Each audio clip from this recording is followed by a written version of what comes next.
Yeah, I'll just come over here. This is about.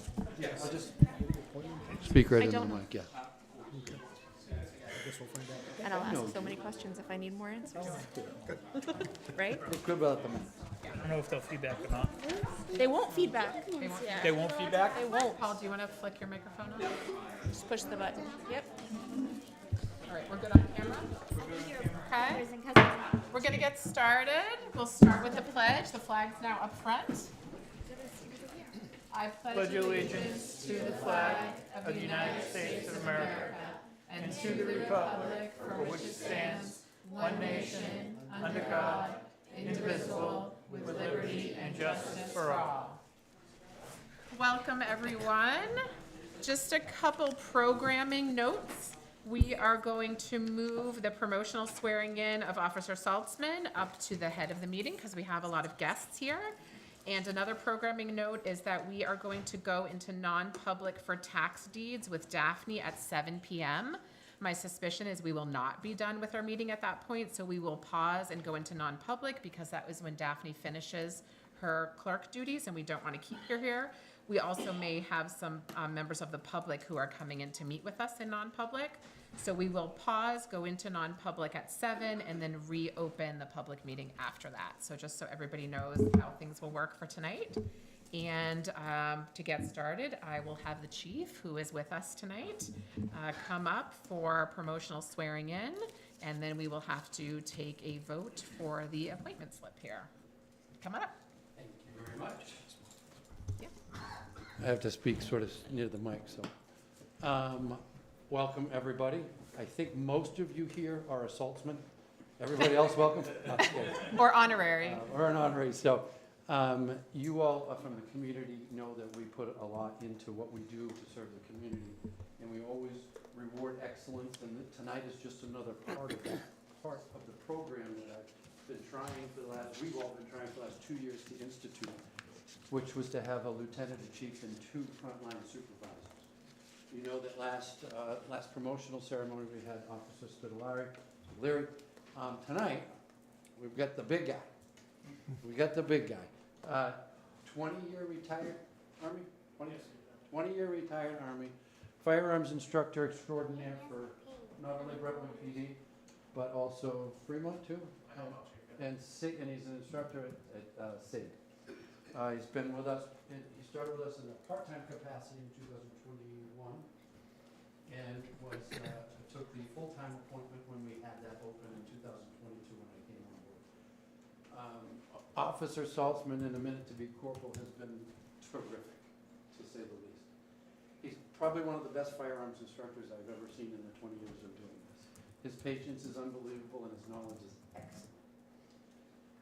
The way we call him Salty. The way Salty deals with the public is a unique way that he makes a lot of friends. He's turned some of the people that we deal with into play. They love the big teddy bear guy, and we all love him too. So, we just had our department meetings like, well, I got this one on my side, not this one so much. What we do, we see a lot of people, and he's adapted so well to the community. He's liked by all. All of the officers you see here support him 110%. He went through a process just like everybody else to get where he is today. We're very proud to be announcing him as the next corporal of the Brentwood Police Department. Officer Jane Saltzman, and in a minute after our illustrious Mrs. Voss does her duty, he will be corporal. Thanks, Chief. So just before we get started, I'll take a motion to have John participate remotely so that he can be part of this vote. Motion. Second. All in favor? Aye. And I'm an aye. So John, you're now allowed to participate remote, and I am looking for a motion for the promotion of James Saltzman up to corporal. Motion. Second. And we'll take a roll call vote. Andy? Aye. John? Aye. Paul? Aye, with pleasure. Letty? Aye. And I'm an aye. So we have unanimous votes. We'll sign that, then we'll hand it over to Daphne to swear you in. It's always nice to start our meetings this way, on good vibes.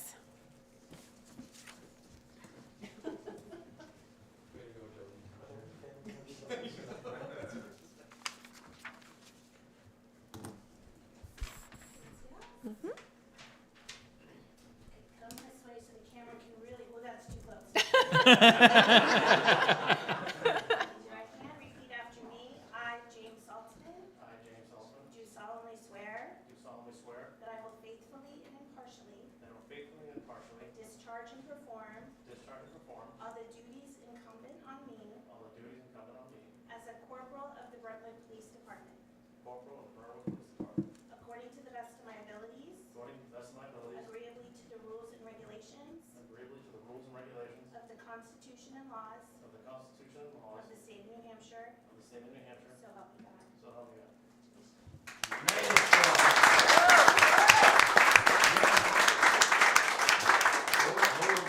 Get pictures of them. I told you earlier, drive straight through. Because he didn't get to the bike you wanted, you're not gonna drive around. All right, come on. I better do the thing.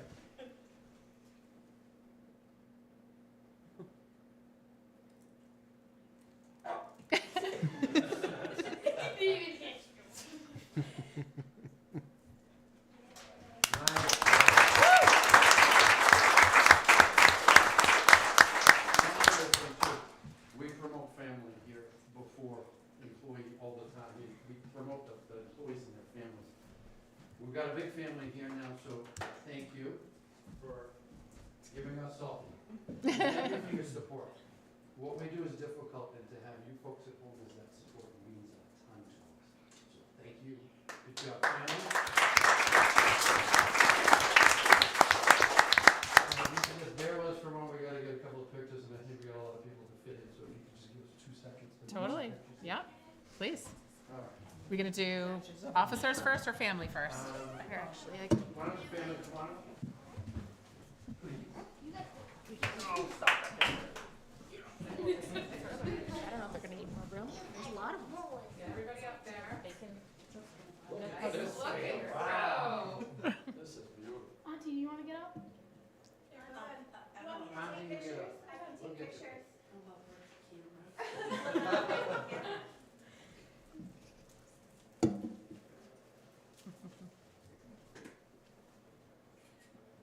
Beautiful. I love that. Let's get all the officers up now. All right, folks.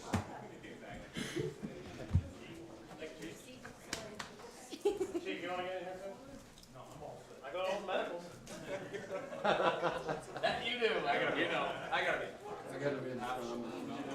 be in front. If Bob and I turn sideways, you won't get us in the pictures. I wish I could say the same. That's right. Get all in there. Stop using your Yeah. I got All it. right. Oh, ladies, open up the water bottle. Okay, smile.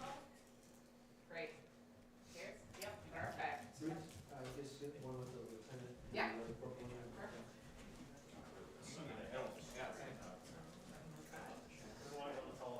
You are. You always are. All right. Nice. Thanks for your time in the meeting, folks. We appreciate it.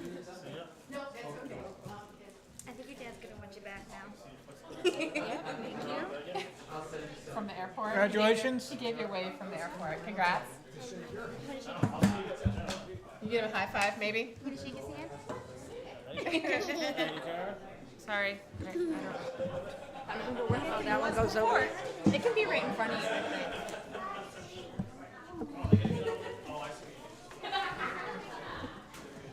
All right, we'll let everybody filter out here.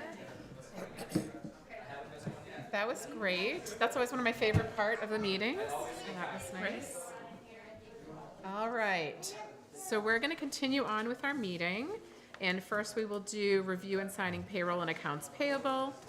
For the period ending 5/4/24, we had payroll in the amount of $36,610.49.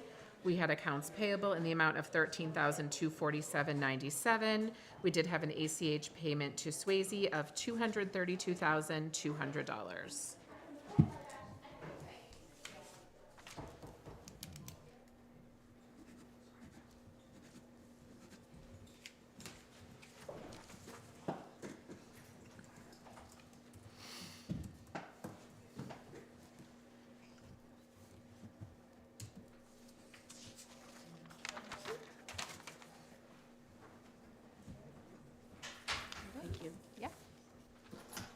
You all set? Yep. Okay, thank you. Have a nice night. You too. Next, we'll move on to the consent agenda. In this week's consent agenda, we have public minutes from 4:16, which was our meeting over at the rec center with the DOT presentation, the rec manifest, the treasurer's reports, of which there are a few in there, and building permits. We'll take a motion. if anyone's Moved. interested. Second. And we'll take a roll call vote. Andy? Aye. John? I'll abstain. Okay. Paul? Aye. Letty? Aye. And I'm an aye, so we'll pass the consent agenda. We will now move on to public comment at 6:11. As always, you're welcome to comment on any topic of your choosing. We do ask you to come up to the microphone so your comments can be recorded. And please remember to state your name and your address. And looks like we have a taker for the first public commenter. Come on up. Sounds like this is going to be out of Officer Saltzman. It is, yes. Hi, oh, well, my goodness. I'm Doug Marino, 26 Mill Pond Road. I'm on the planning board here in Brentwood, elected back in March. And I actually didn't know that this was happening tonight, so this is really kind of cool. You may not remember, Corporal, but over the summer, I had a medical episode where I couldn't speak. It was like an aphasia type thing where like I knew what I wanted to say, but the words just... I couldn't speak. And we never really figured out what happened. I went to the hospital and they did a bunch of tests and all that. But you were the responding officer when we called 911. I'll try not to get too choked up. It was a very scary thing, and you were such a comforting presence, so kind and professional. And I didn't get a chance to say thank you because I couldn't speak. But now that I have my voice back, I just wanted to thank you for being not just an exemplary officer, but an exemplary human being for people who are in times of great fear. So thank you. And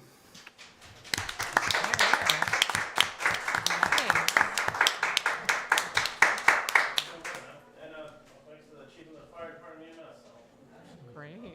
glad we could get some assistance, so glad you feel better, all right? Thank you. Once again, thank you, everybody. Thank you. Thanks so much. Thanks, welcome. Anyone else interested in public comment? Can I say one thing? Yeah, Becky's coming up, and then we'll have you, Chief. Things. Hi. To thank publicly and Glenn for helping with things on conservation. They've been really a good support, bringing us material available for conservation. Signed to us, but it has been a for us to be able to Wonderful. thank them. As you know, we did the up at day turnout, but lost, and I wanted to showed up and lit at this pavilion that kind of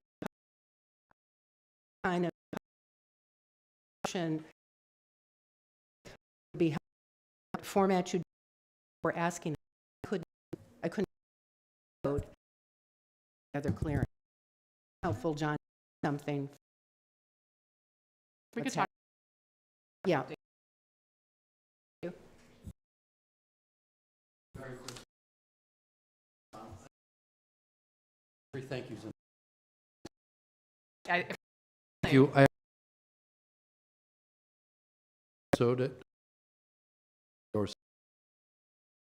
I just want was there. No, I had a heart issue. Well, I the whenever I'd always fire engine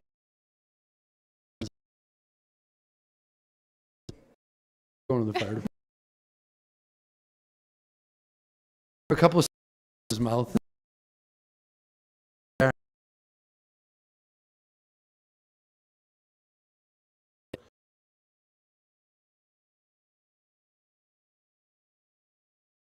Exemplary, so thank you.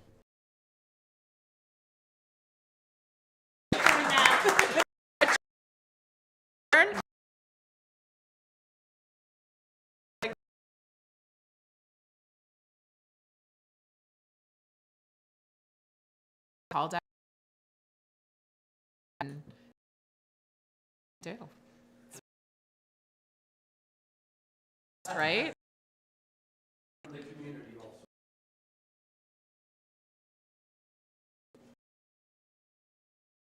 Close.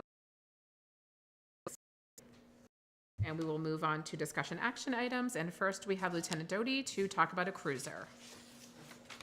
Sounds like money. You sound like a broken record. Again, you guys are all. Yeah, great. just, He was- I feel like, We should have adjourned, you're right. you know that meme of Bernie Sanders, I'm once again asking for your financial support. That's what I feel like. All right, lay it on. So I'm asking for yet one more new car. Again, I always fall back on cars 4 and 6 are our oldest Explorers. 4 has over 150,000, 6 has following up with 120. I got their maintenance record, so I'll talk about that. Right now, obviously, cars are hard to come by. I put in for one for 2025 when I signed it for this. Put you on the list, but you're not guaranteed it because they're just not easy to come by. McFarland ended up having some on lot. When I called him, he says, yep, I got 36 of them, and 23 of them are spoken for right now. And then he goes, oh, actually, Seabrook just bought this many. So I spoke to Karen, and I spoke to Chief, and what I'd like to do is just, again, ask for some ARPA money to put towards a new cruiser. I would be asking for $75,000 from ARPA to cover the entire cost, the entire build.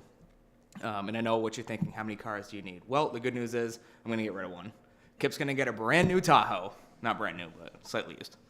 So it gives Kip something with 4-wheel drive as it is. Right now, that's just sitting as our detail car. One of the older Explorers would then turn into a detail car, and it would give us, 4 newer frontline cars. So we'd have the 3 Explorers that we got over the last year and a half, plus the Charger, which is 22, I believe. So again, safety is always the big thing that I stress with the guys, because it's going to be all updated equipment. We got the brand new MDTs already, so that'll be in it. The lighting equipment, siren equipment's all going to be new, effective. Obviously, safety equipment within the vehicles themselves. And lastly, as I say always, it's just a huge morale booster to give the guys 4 new frontline cruisers. It also gives us something to be proud of, where we don't have a mismatched fleet anymore. Everything matches. We're not showing up to calls for service in cars that are rattling with over 150,000 miles on them. So I'll talk about some of the cruiser maintenance records that we have, just for idea's sake. So I had Corporal Spitaleri, who oversees our cruiser maintenance, just pull the records for Car 9, which is the newer Charger, and then 4 and 6. Again, some of this stuff is, they hit deer and stuff, so it's included. But since 2020, we've put almost $14,000 into Car 4. Since 2020, we've put almost $23,000 into Car 6, and obviously those costs are only going to go up as they get higher.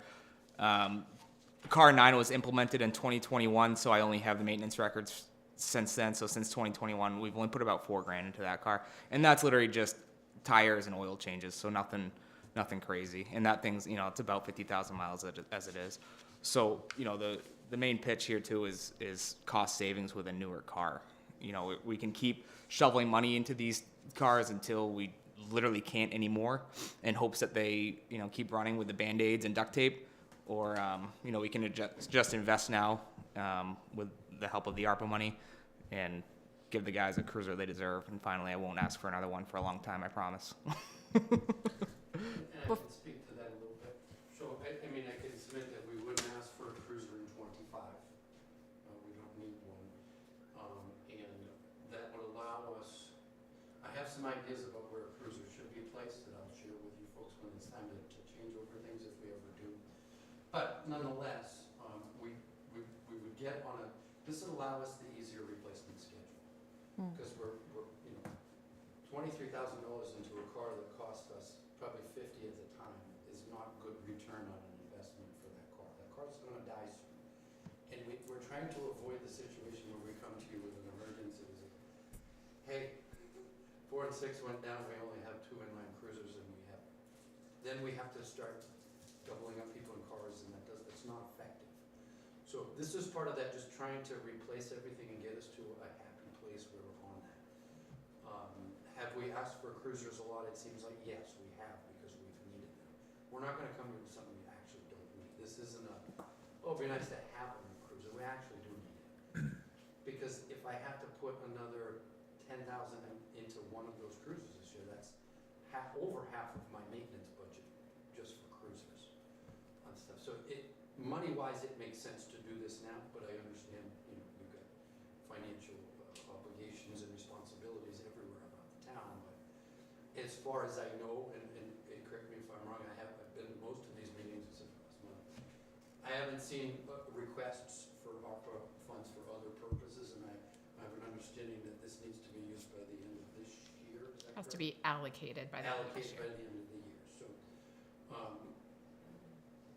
well, that's all I got. We'll entertain any questions you've got. Like, we're wasting money on those two older cruisers right now. Big time. Which car, Justin, would be going to KIP? That would be the 4 or 6? that would actually be 5, which is the top 5. over there. Yeah, 4 would turn into more or less a ready spare in case one of the new ones isn't getting maintenance, and 6 would turn into the detail car. Detail car. Yeah. How many cars do you have? As it stands right now, I believe we're at 10 or 9. How long do they last for? I would not push a patrol car more than 5 years. It depends. We do a rotation. Okay, so I'm not singling you out. I asked the same question about plows last time. Yep. So we should try to work towards a schedule where we're getting 2 every year. Is that accurate? You said it. I didn't. No, I mean, And I would never turn that down. no, well, I'm just trying to figure out, like, Crazy. Yeah. like you said that you're not gonna come back for another couple of years, but if they only last 5 years, in the next couple of years, some more of them are My gonna die. point is that the cars that we have, if we get this, we've got enough to get us through next year, so we'll be ready for a replacement. So we can Because you guys implement have it. been so gracious and given us what we've had, the 2 new and the supervisor car, this will actually put us on the rotation to do something like that. Okay. Whether it's 1 or 2 a year, you guys would decide that obviously. But we also have to obviously come up with the money for that, and if we're doing detail funds solely for purchase of cruisers, we would never be able to purchase 2 a year. It would be a budget process that we would all have to talk about, but that's a whole nother, How much is in the detail? I actually was just going to ask that there's only 10,000 in that right now. because we used that For the not last long one, ago yeah. for the last Some one. for the last one, we Yep. still have, are there things that catch up on that, like with payables, and I don't know how that works. So cash-wise, there's about $70,000 in that fund. They owe the general fund $60,000 to reimburse them for their payroll expenses. Which payroll expenses? So when an officer does a detail, Yep. we charge a due to from the detail fund. So we pay the officer's salary out of the general fund, and then we reimburse it back twice a year from the detail fund. Gotcha. So those are the funds that aren't eligible in that fund for cars. Correct. They're already spoken for. Right. So there's only $10,000 cash that will be Available. available to spend. Okay. And that'll build up over the summer like it always does, but it's just not the timing right now. And the timing at the end of the summer, that cruiser, or any of those cruises that are left are likely to be gone. I think, Andy, you guys probably, I don't know where you guys are buying cruisers with sand on, I have no idea. I saw one in Atkinson not too long ago getting built though. But you know that there is a demand for cruisers. Now, when he said I've signed an agreement for 25, we have to do that regardless of whether we buy it or not. It's an agreement that we sign with the understanding that if we don't want the car when they come in, we don't have to take it. Yeah, no money. There's no, so, but what I want to make clear, we didn't commit funds without coming to you first, is what I want to. Yep. We would never do that. So, Thank you. What other questions does the board have? Are you able to reuse any of the stuff out of the cars you're retiring to outfit this one? Maybe a radio, but not likely because those cars that are retired are all piecemeal together with equipment that's 10 plus years old. So it's just, it doesn't fit the safety standards and stuff like that anymore. That's why I'm asking for more money, you know. What Ford did was cute. Yeah, They you call it built that. a car that everybody was like, oh, cool, we've outfitted it and all this stuff will retrofit into it. And then they built a new model, then none of the stuff fits. Yeah. Cool. And mind you, the cars out there now, the equipment in them were taken from older models as it was, so it wasn't Right. even designed for those cars. Right. So how old are those cars? They're 2017s, 2018s. So 6 years old. About. Yeah, with 150 and 120. And how long ago was it? Just within the past? But they were probably bought in 6 or 17, 8 honestly. months that we approved a car out of the detail fund? I I think it was about that time frame, and then well, that was the supervisor car. Supervisor car, yep. Supervisor car was done, I think we used 10 out of the detail Yeah. fund for that, because it was only a $12,000 purchase. Yeah. So we Right. got 15 to outfit. Plus that was in that.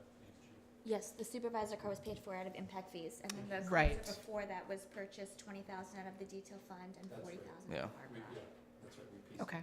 So we used 40,000 of ARPA already for another vehicle for Yes, police. but that has been the only allocation to PD. To from police, ARPA. yep.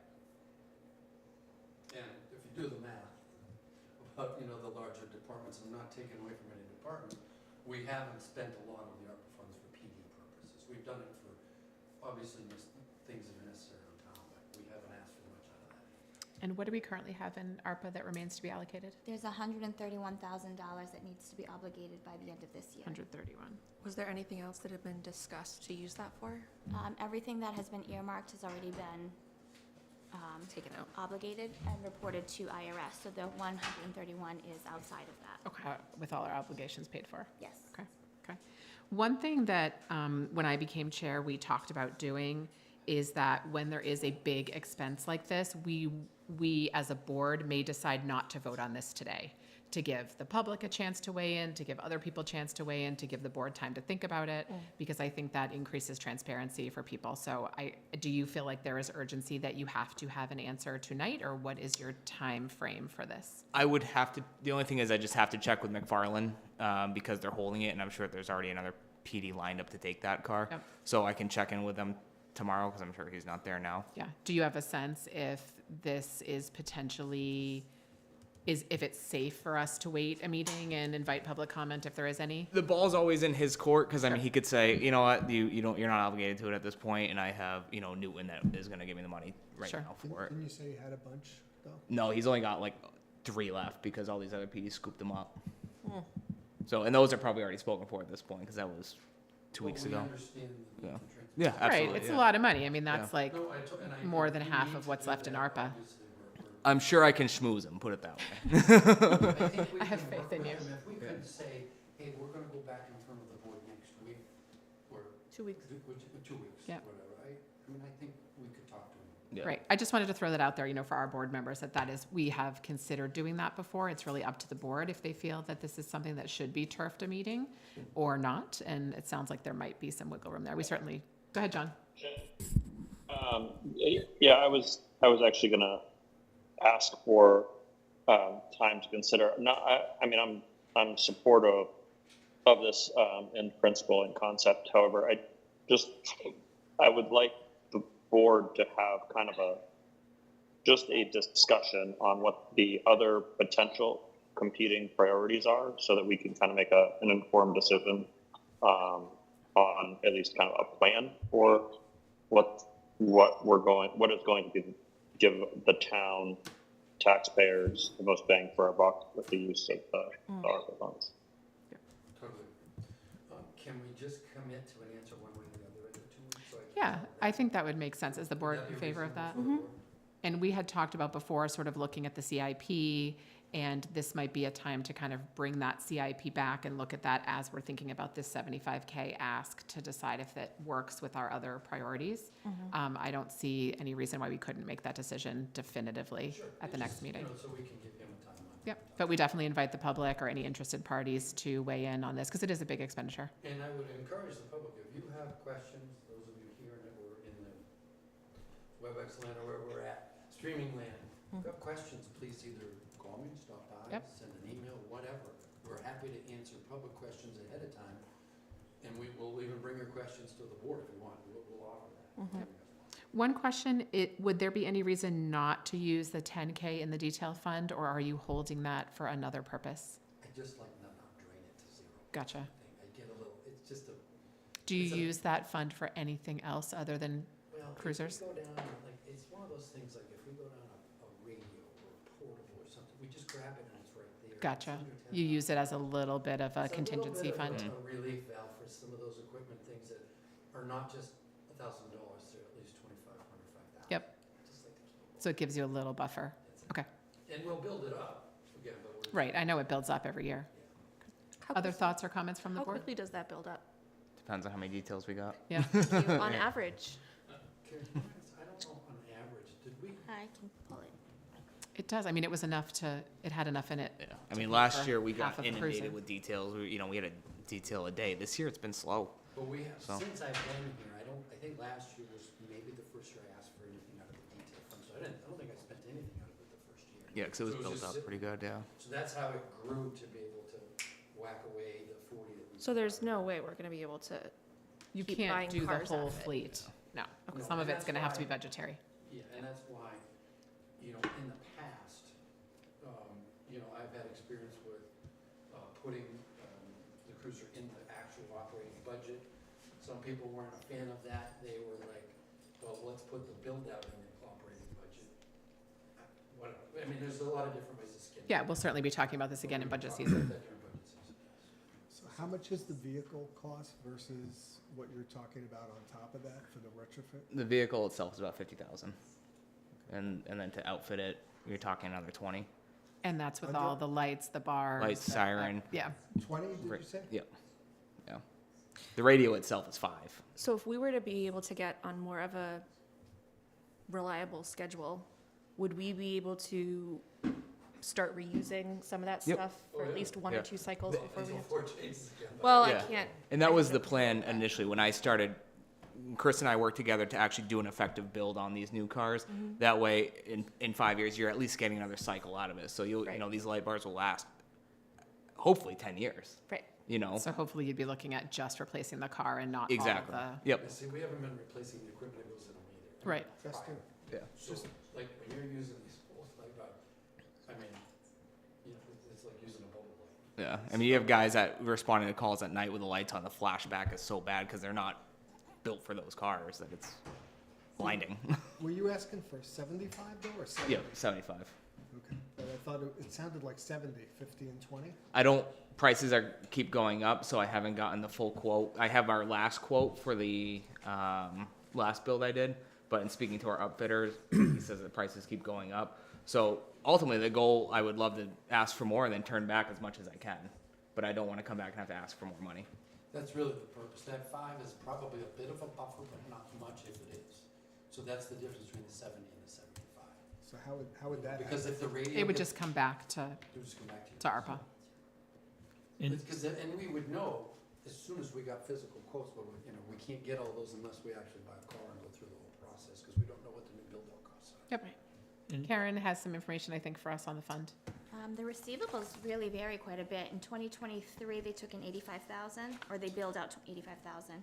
In 2022, 166,000, and in 2021, 127,000.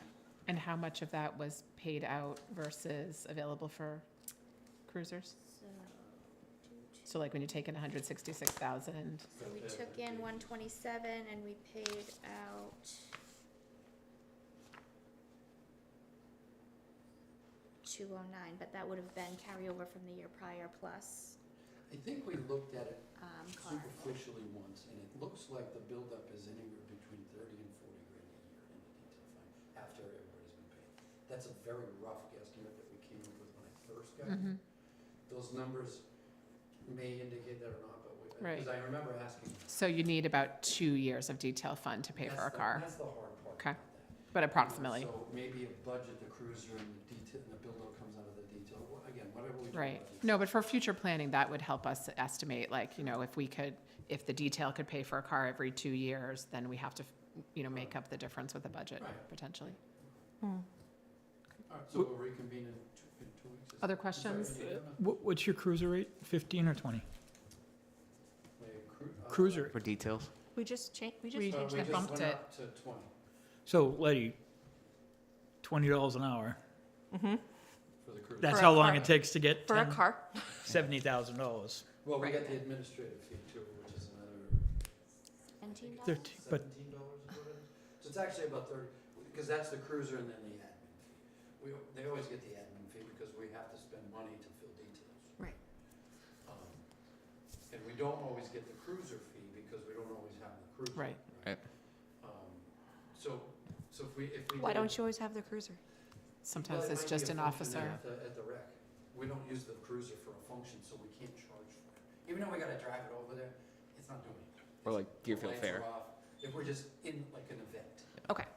But at the Not like track- a traffic But detail. at the track, we're gonna use the cruiser, and we had built, and, well, that's what I started doing, is Right. building them for the cruiser. We never did that. Right.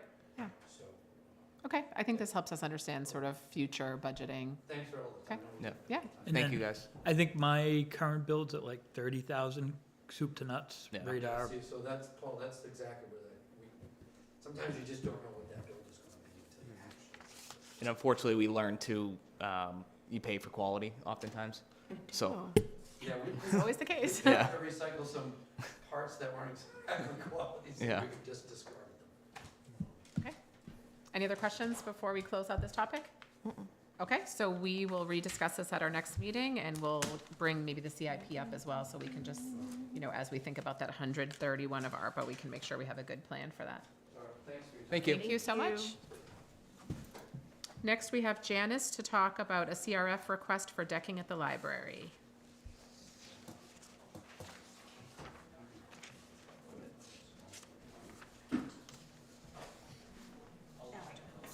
Welcome. Thank you, thank you, thank you. All right, so unfortunately, I'm here for money too. But this is on a project that you guys have already approved, so this is the sort of the final piece of that. Our front decking needs to be replaced, the surface and the columns. They're going to keep the railings and clean those up, and they're going to keep the structure, so insofar as they can. They don't know till they really get under there, but they're thinking it's looking pretty promising. So originally, back in November, the request for both the front and the back entryways was $38,573. They completed the back decking for less than they had thought. They had quoted us at about 7,000-ish. It actually, or I think it was almost 7,500. It came out at 55,8194. So we saved some money there. They then redid the quote for the front decking, and their total on that is $19,059.50. Again, barring any structural damage underneath that they can't see. So Kip came out and looked at it and gave his, his information, and he thinks that because of the unseen conditions, we should request up to about $26,000 to make that happen if it needs to, but that's still a reduction from what we had originally planned on. So my ask tonight is for $26,000, up to $26,000, with the hope that we're much lower than that for the decking on the front of the building, which is a safety hazard right now. And Karen, can you remind the board, when we discussed this prior and when the funds were allocated for the back decking, did we discuss the front decking at that point, or was it kind of on hold? We did, but we didn't there was no appropriation or It was approval of just the funds. plan for that to be the next step? Correct. Okay, I couldn't remember exactly. We had just allocated Right. money for the back at that Yes, point? yes. Okay, and it came in under budget? Yeah. Okay. Questions or comments from the board? How old is the existing decking? It's original with the, that part of the building when it was built, which was in, I want to say it's about 20 years. Okay, so if we replace it with the same thing, it'll probably last for another 20 years. And the Trex piece of it that they're replacing it with is a much better product than it was back then. So the hope is that it lasts a lot longer than that. So I'm confused. Mhm. Did you say we had already proved this, but? Not approved it, but you guys had the discussion about both of the decks being the next capital reserve projects that the library would need. And at that point, the one that was sort of ready to go was the back. So we approved that and we put a pin in the So front. this would be a new approval? Correct. Yes. For a project that Yeah, we I'm already. sorry, I used the wrong word there. Right, but for a project that we had already discussed and knew was coming down the pike. Right, exactly. And the reason you approved the back decking and not the front at that time was because the back decking had to be done in order for the amphitheater project to move forward. Just a timing issue. So, and just in terms of the numbers. Yes. You said 19,000, but you're seeking 26. Am I hearing that correctly? That is correct. Up to 26. Up to Because of 26. contingency of what they find when they start pulling it out? Correct. The hope, of course, is that the structure, and they have looked at, like, they've been able to kind of peek underneath and see, and he said that it looks pretty structurally sound, but it's a pretty big surface area, so they're not going to be able to really know for sure until they rip up the tracks. Yeah. And- So Kip's suggestion was to add an up to number so that we're not caught unawares if something happens and they really need to repair. And with the changes that occurred with the amphitheater and the paving and the driveway changes, none of that changed the basic layout of this, correct? Not at all. Okay. No, that wasn't touched. Is there a reason why you couldn't come back, or why, that couldn't happen if there was those contingencies? Or is it just a, For one thing, it would be that the deck would be torn up, and so it would add up to maybe 2 weeks before we could have another meeting where we couldn't use that front entrance. So timing issue? it's a timing issue. We've often done that at the board, and the understanding is that any money that is unspent goes right back. Yeah. Or just is never taken out. It's of never the taken fund. out, Yeah, right? it's never taken 'cause out of the the fund. bill would be paid by Karen when all is said and done. So, I just get sensitive to appropriating more, Sure. because then it feels like that will happen. as Yeah, no, opposed I to- understand. yeah, It sounds like the hope here is that that does not happen. correct. We're hoping that. And the underside looks contractor is not aware, I don't believe, unless Kip has had a conversation with them. I have not made him aware that there's contingency money. He knows that I'm coming to, I mean, obviously it's public, so now anybody can know. But, it's not like this is a conversation and he may milk us for more. He actually did the back deck for less. Right, right. And he's been very good about, well, we'll just throw this little thing in here or there. He's very good to work with. And the contingency will be used for emergency repairs in order to make sure that it's safe and sound, not for change orders or upgrades. Right, right, exactly. And I was asking Karen about the cost of this, like relative to the replacement decking we did at the rec. And this was a lot less, right? The rec was like around 50,000, Yes. I think. So that kind of, I was just giving me sort of a ballpark of like, is this Right. the amount that we would expect it to cost? And it sounded Right. like, yes, that it was appropriate because it's a smaller job. Yeah. And it's the same company. It's the same that did company. decking It is at the same deck, company, and we've been very happy with those results. Yes.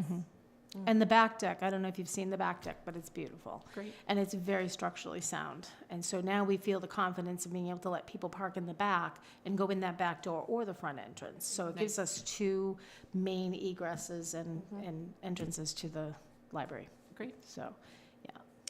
There's a comment out here about pricing out a new railing. They're talking about reusing the railing, but also they can price out a new railing. Do you expect to need that, or is that? He just did them not being talk to hopeful? me about that. I don't think that's going to be necessary. I've looked at the railing at most, and I've talked to Joyce about this, at most, we might need to get like some, not Rust-Oleum, but something that we can coat the railings with. Okay. But Yeah, he it may does say here already it will be have that wiped in down there and because he is reinstalled. going to clean it, so, yeah. This would be capital reserve fund? For building That is the maintenance? request, yes. Building maintenance. How much is in that fund? There's about 145, because there was 89 available at the end of last year, and then we deposited 50 after town meeting, minus some other additional expenses that we've already paid out and approved. Remind me, have we budgeted things for that, or is this the type of thing that is sort of like falls within that? This is something that would fall within that. The only other project really that is on the radar for this coming year is the windows at the BRC. And once we've gotten further with pricing and quotes, I was gonna actually ask the board to use the remainder of the ARPA funds towards that. Because there has no been ARPA funds allocated for the rec this far. And we did know that this was coming down the pike, which is one of the reasons we did ask the voters to put additional funds into this CRF, and they did. And the windows too, I think, came up. Yes, Yeah. yep. I'll make a motion, we expend up to $26,000 from the capital reserve fund for building maintenance. Yep, second. We have a motion and a second. We'll take a roll call vote. Andy? Aye. John? Aye. Paul? Letty? Aye. And I'm an aye, so we will move forward and hopefully get that front deck fixed up for you. Thank you very Thank much. you. I look forward to getting it all done. Just a real quick question. Did the trustees already take a vote on this or Yes, approve it? yeah. I think they did. Yeah, Yep, sounds like affirmative. yes. Okay, thanks. And if you don't mind me taking just a quick second more, I just would like to, I know you guys have received invitations, but I want to put out to the public as well that our amphitheater dedication is on June 15th. It's a Saturday from 2 to 5. We welcome everybody to attend. We will be dedicating this in honor of Linda Johnston. Her family will be there to speak, and there will be a plaque revealed, which he is paying for. And there will be music and some fun things for kids to do. And so it should be a nice family event to welcome the new space and sort of break it in. Great. What time? Oh, sorry, from 2 to 5 on June 15th. Wonderful. Oh, yeah, and the will be bookstore open. will start to open again Okay. at that point. Great. So that's also Wonderful. exciting. Yeah. Thank you so much. All right, thank you very much. I'm just doing a time check here. It's 6:47, so we'll move to our next agenda item, and then we will likely go into our closed session with Daphne at 7. The next thing on is committee appointment process. I asked for this to be put on the agenda, and my intentionality with this was over the past couple of years, we have protocolized the process of committee appointments with our statement of interest and posting on the website, and there being a set time frame. And we have kind of standardized the process for how we have people apply to committees. The next step that I wanted to talk about, now that we have Letty on the board and we have our new board in place, is sort of the next step of that process that I would like this board to discuss. And specifically, historically, there was a process where committees took a vote, brought that vote to the select board for action. And my feeling is that that process could be a lot more collaborative and probably would be healthier and more transparent if it was collaborative. And rather than there being a series of votes, of potentially having a process in place where after all applications are in, that we invite the chair or the whole committee that we are talking about, and we have a group discussion about that rather than sort of serial voting, which I think can sometimes feel a little bit disjointed or maybe even become a bit adversarial at times, which I do not think we want. And so I wanted to just put this out in front of the board to discuss how they felt about that and whether we would want to make any official recommendations to our committees to think about trying this new process as we move forward, because we've already made some big changes that I think are working pretty well. And so I'd like to open it up for a discussion on the next step, just process of how we will make this work going forward. And I guess a corollary that Karen and I have talked about is Karen would like to see us standardize the timing so that, which Letty looks like she's in favor of, after town meeting, that if you look, we have a bunch of people whose terms are up in 2024, that we sort of get those to all happen around the same time of the year, and so that we can get that sort of done in one lump before budget season ever comes. And I know when speaking to Letty about this, that Letty also wanted to see potentially in our process that if we onboarded all new committee members at the same time, that we could standardize the onboarding and onboarding to the website so that we could train people how to do things and you don't have to do it, Karen, which I think would be great. So sort of just to maybe protocolize and standardize the process of how we manage committees. This is, of course, advisory committees. This would not apply to things like planning board, which have RSAs which govern them. This would be for all advisory committees and subcommittees like REC and E&E and all of those committees, conservation, et cetera. So I'm interested in thoughts and opinions from the board about how you folks feel about maybe moving forward with some process change here. Yes.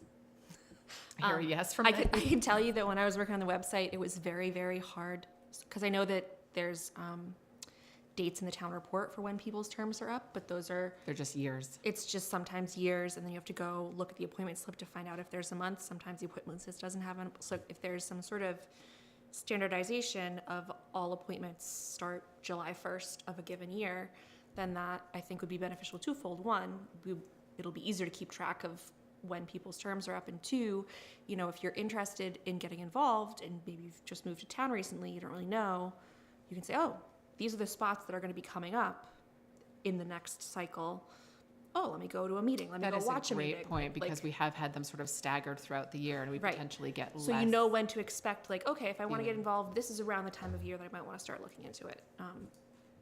I think it will just make it easier for everybody. Other thoughts? Yeah, no, I think that's a great idea. And, yeah, I think it's a real problem in terms of, on the other issue that you mentioned, Jen, in terms of, having a vote and then this disjointed vote that happens at the select board, and I just think it's a bad look. Yeah, I don't think it feels great and collaborative and transparent. It feels sort of clunky at this point. Yeah, no, it feels bad. I've expressed that. So I would be in favor of seeing something different happen. John? Yeah, one of the things that, a lot of these boards are technically supposed to do is provide guidance and advice to the select board, right? And so and being that they are appointed by the select board, and that we would look to standardize the appointment dates and the terms associated with those appointments. One of the things that I feel like might be missing here is actually giving some thought to what the select board is specifically looking for in terms of objectives or visions or goals for these boards, and what the select board is hoping that they can help the town achieve in during the course of those terms. Do you know what I mean? Like more like, Yeah.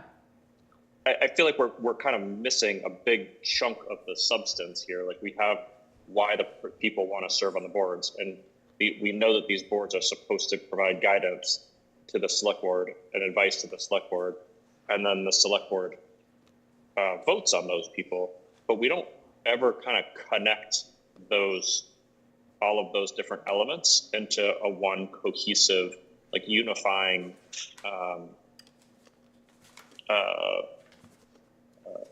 I don't know, a project or a goal statement for what these boards are, what we are hoping that we can achieve through guidance and advice from these boards. So I think that might be really helpful as we have this discussion further as well. And when you say that, the thing that I think of is that might be another opportunity for collaboration. So when we're getting ready to open applications, that might be a time to have the chair of the committee come before us, give us an update on what's been going on that committee, and give us a chance to collaboratively decide what skill sets we need moving forward in the next year, 2, 3 terms, which I think is getting to your point of we want to make sure we have the right people with the right skill sets, so that the advice that's coming back from those boards is what we were hoping to get, and that those committees have the right people that have the right skill set. So maybe that's another opportunity for us to collaborate with the chairs at the time that we get ready to open applications. Definitely. It's almost akin to, like, not akin, I think technically it may qualify as an executive arm of an administration, right? So you're kind of appointing people to achieve objectives as part of each select board's administration, so to speak. So, yeah. Okay. Other thoughts?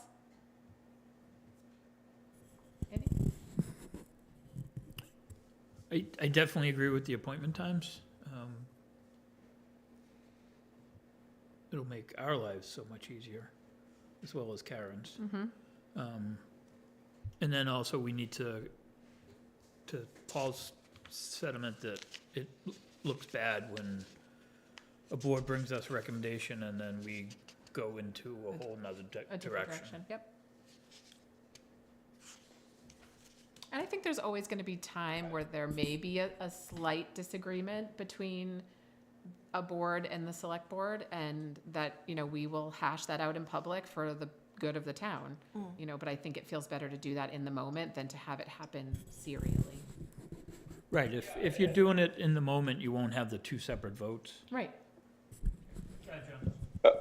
I agree, but I do take a little bit of an exception to the word bad here, as it's being used a couple of times. I don't think that it is bad. The select board, the select board may have different ideas here, so it seems disjointed, but I don't think that it is, quote, a bad thing. The select board has ideas of what it is hoping to achieve through the course of its term. And that's why I'm saying I think that the objectives are misaligned. So that's why it's disjointed. And that's what needs to come into alignment in order to be more effective and probably less turbulent when it comes to those types of discussions. Sure. I have a question about your expectations on the job posts or the position postings. So if the boards or committees are creating the posting, does the select board's involvement on creating the objectives, is that going to be buy-in through the board's representative on that board? Or do you want that formally presented at a board meeting where all 5 of you can discuss it and review it before it's publicly posted? In terms of when we post a blurb about what we're looking for specifically? Yes.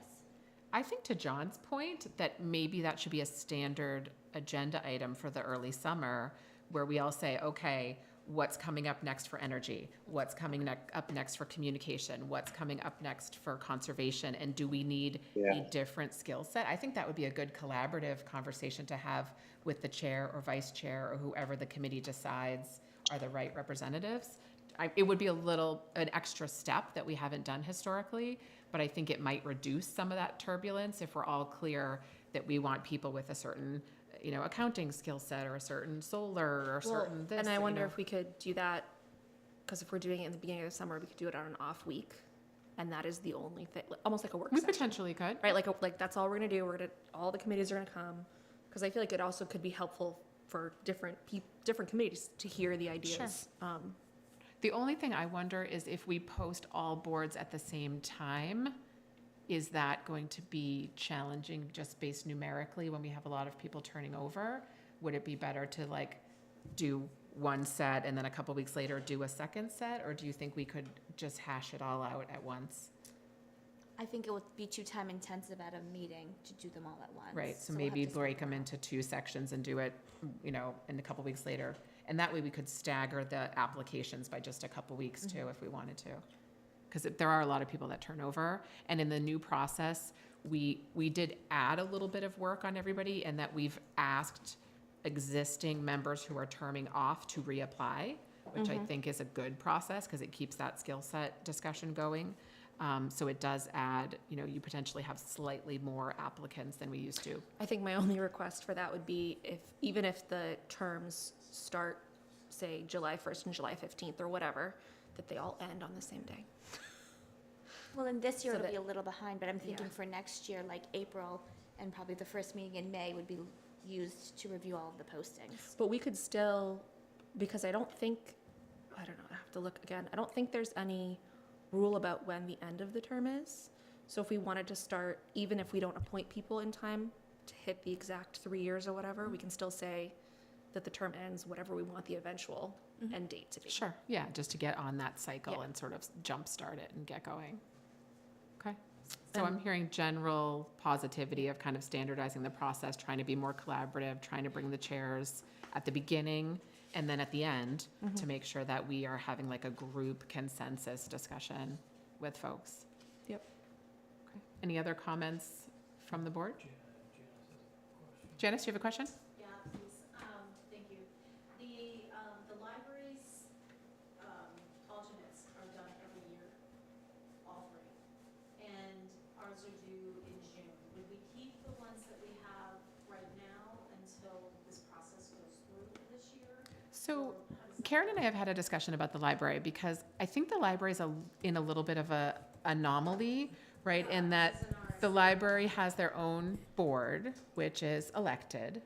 And so, I don't know, Karen, if you can maybe speak to kind of historically how it came to be that the elected officials are on the board, but the alternates ended up coming to the select board. It's actually by RSA. Is that RSA? Okay.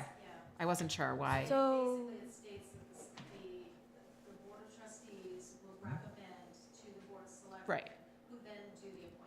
Okay, so it's the same process that we're talking about for all other boards. But also the New Hampshire Library Trustees Association recommends, there's a list of,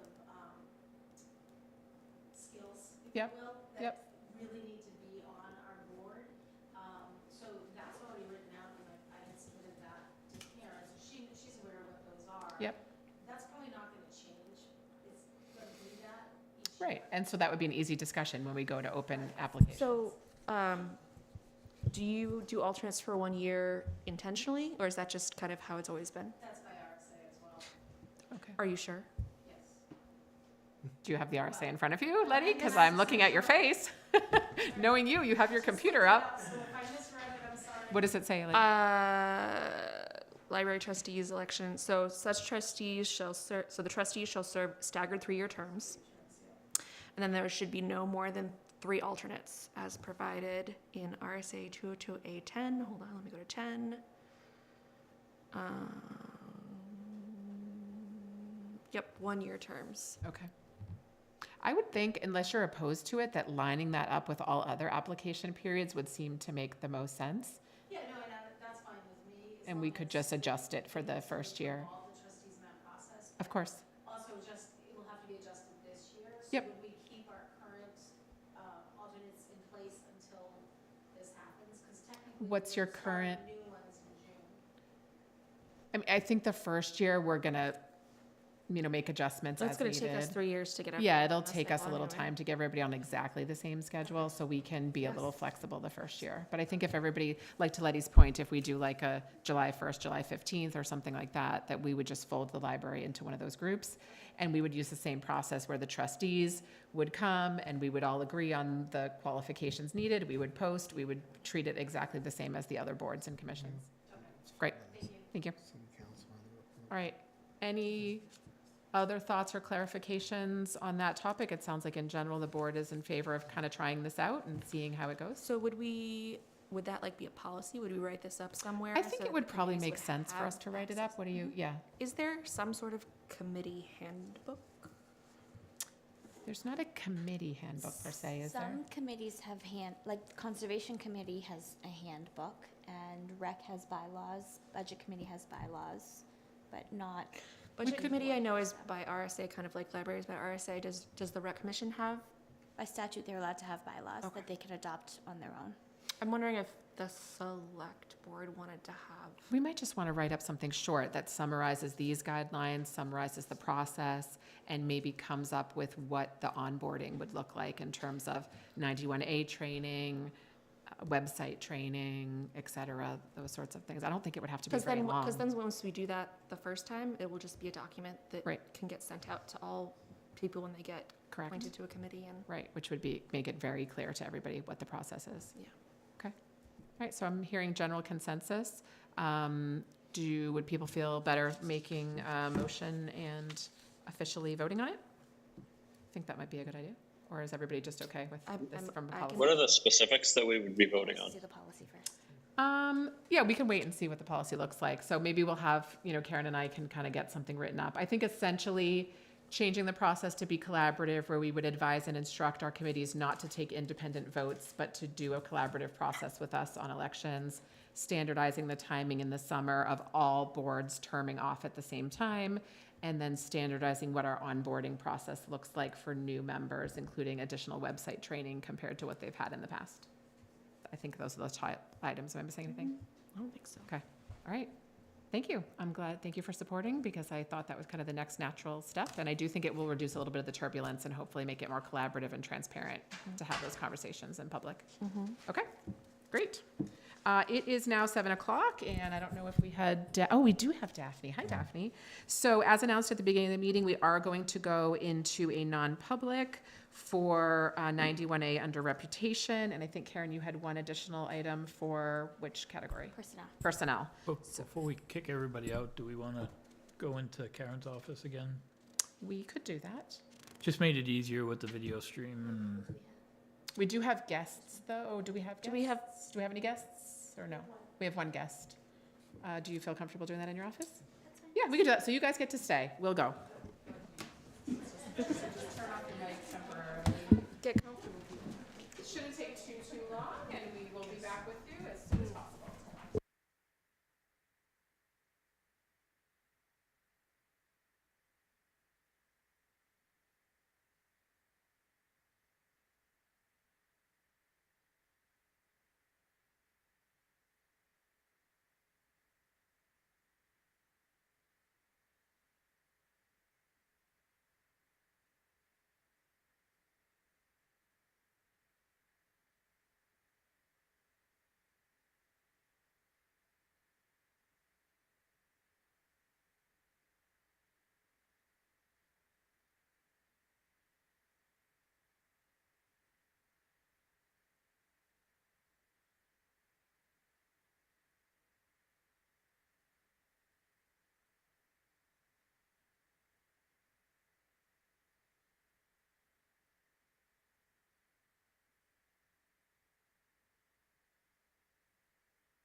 airport. We keeping you up? I'm here for the next 6 hours at least. Oh, This is killer. just loving it. All Why right. does it have to be at the airport for that long? Hmm? Why does it have to be at the airport for that long? I don't know. If you guys can turn your mics back on.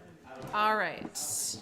We are back at 8 o'clock on the dot. I'll take a motion to come out of non-public and seal the minutes. So moved. Second. Roll call vote. Andy? Aye. John? Aye. Paul? Letty? Aye.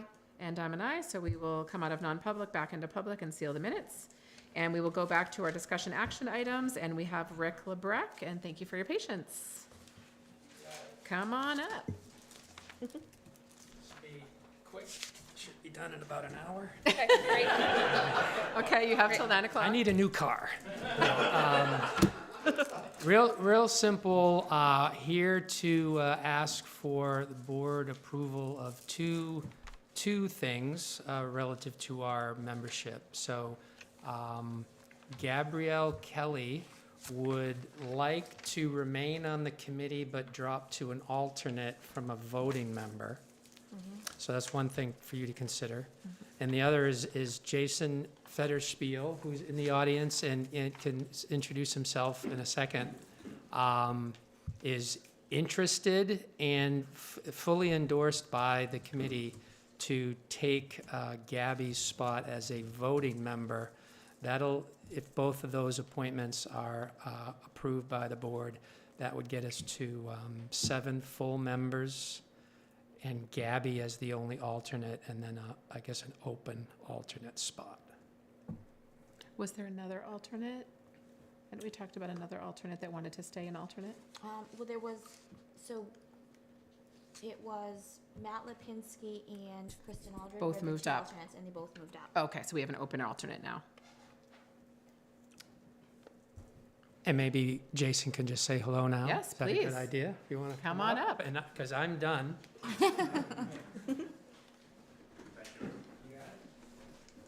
Thanks for being here.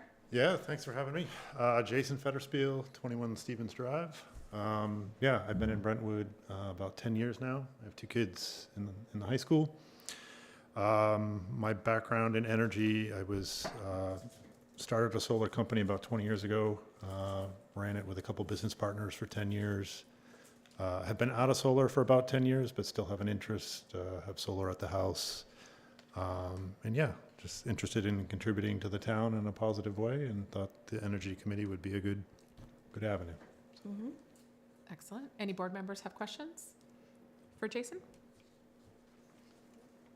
We've been so lucky on that committee to have so many townspeople with the right interests and the right skill sets. It's been one of our really wonderful committees, and as evidenced by the fact that we got community power passed at the town meeting this year. It's great. So it sounds like you would be a good fit. Great. You'd be new to the committee, right? Yes. Okay. Yep. And sounds like in general, your committee is in favor of Jason. So in terms of the collaborative process we just talked about, it sounds like we're all in agreement? Okay, sounds good. Now, I have a quick question. I should know, but would Jason be filling, like, say, the last 2 years of Gabby's 3 years? I wasn't even, the Yes. conversation right before private session, I was like, Yeah. wow, this is pretty exciting. I didn't even know we had 3-year terms. This is a new committee. We're all in like our first. So I feel like the answer should be yes, because that way Probably keeps it it keeps it cleanest. on cycle, right?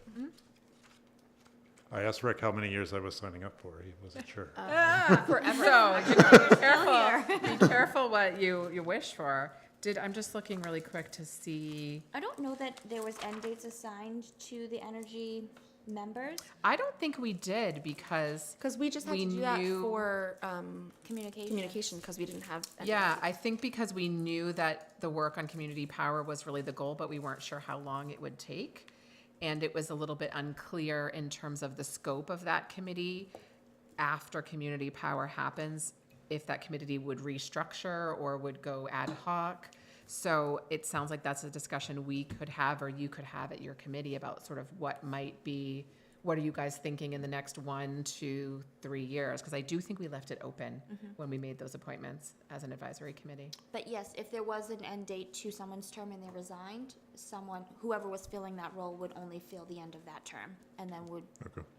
So But at it sounds this like point, there's no It sounds end like date. you have an unspecified end date. And Excellent. it does No sound term like- limits? No. Yeah. So, and which I think makes sense. And then now that, your committee's pretty well established and has had some really good wins, maybe you guys could take it back and talk about what the committee members feel like would make sense for term length. Because we're open to whatever you guys feel is best. Okay. All right. I'll take a motion to approve Jason Fetterspiel to join E&E committee. Motion. Second. Oh, that was a tie. I'll give it to Paul. All right, we'll take a roll call vote. Andy? Aye. John? Aye. Paul? Aye. Letty? Aye. And I'm an aye. So welcome.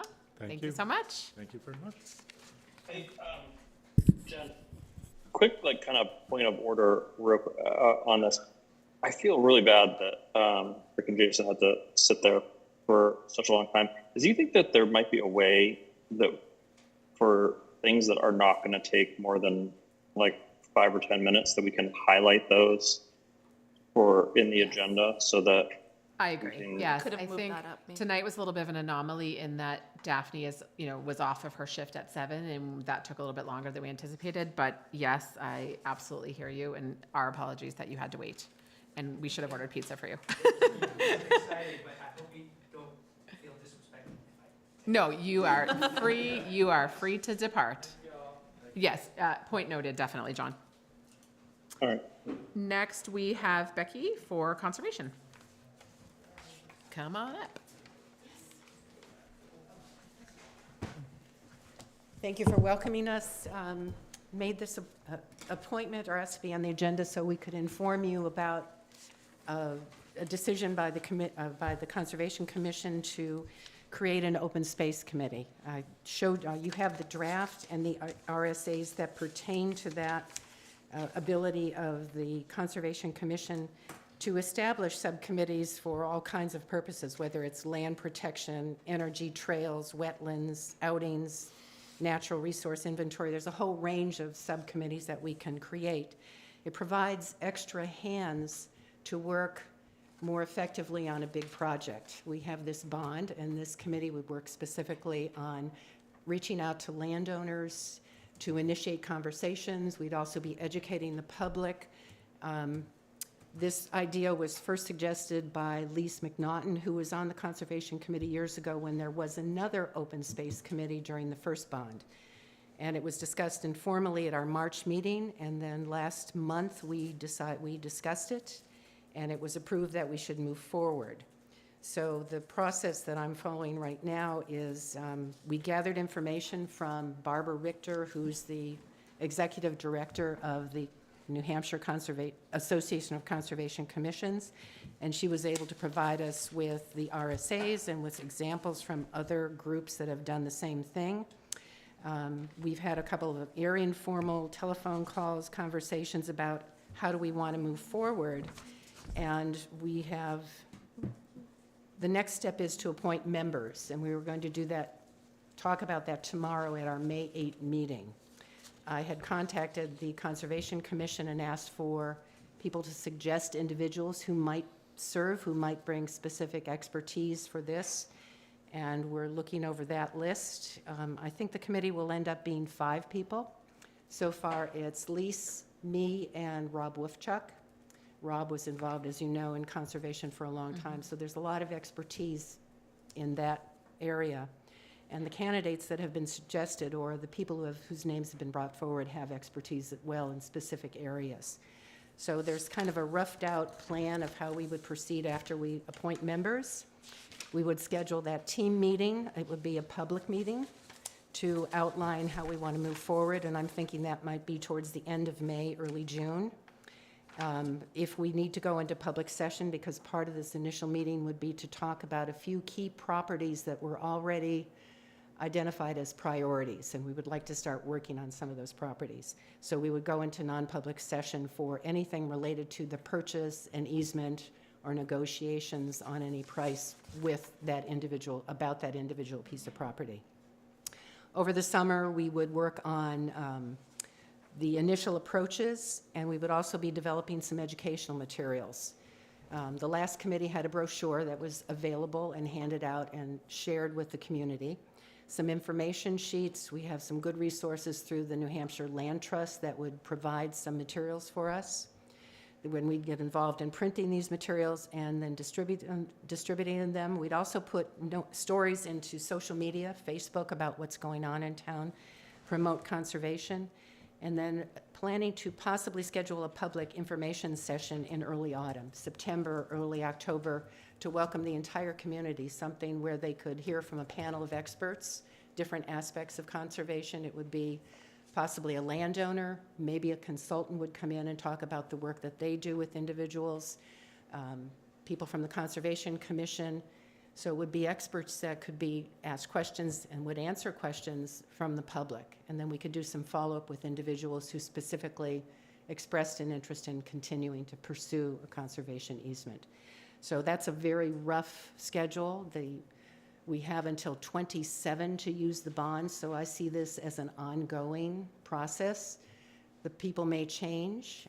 We also have a list of individuals who do not want to serve on a committee on a regular basis, but could be useful to approach a specific landowner or have a relationship and understanding of a particular aspect of an easement property, who would be called in and offer their expertise. So there'd be a little bit of flow with we call them the resource people, who might be helpful. So I just wanted to inform you, let you know that we'd like to move forward with this. We'll discuss it a little bit tomorrow night, and then I read from Barbara or someone at New Hampshire Association that I would make the appointments. We'll have 3 from the commission and 2 who are non-commission members, at least at this point.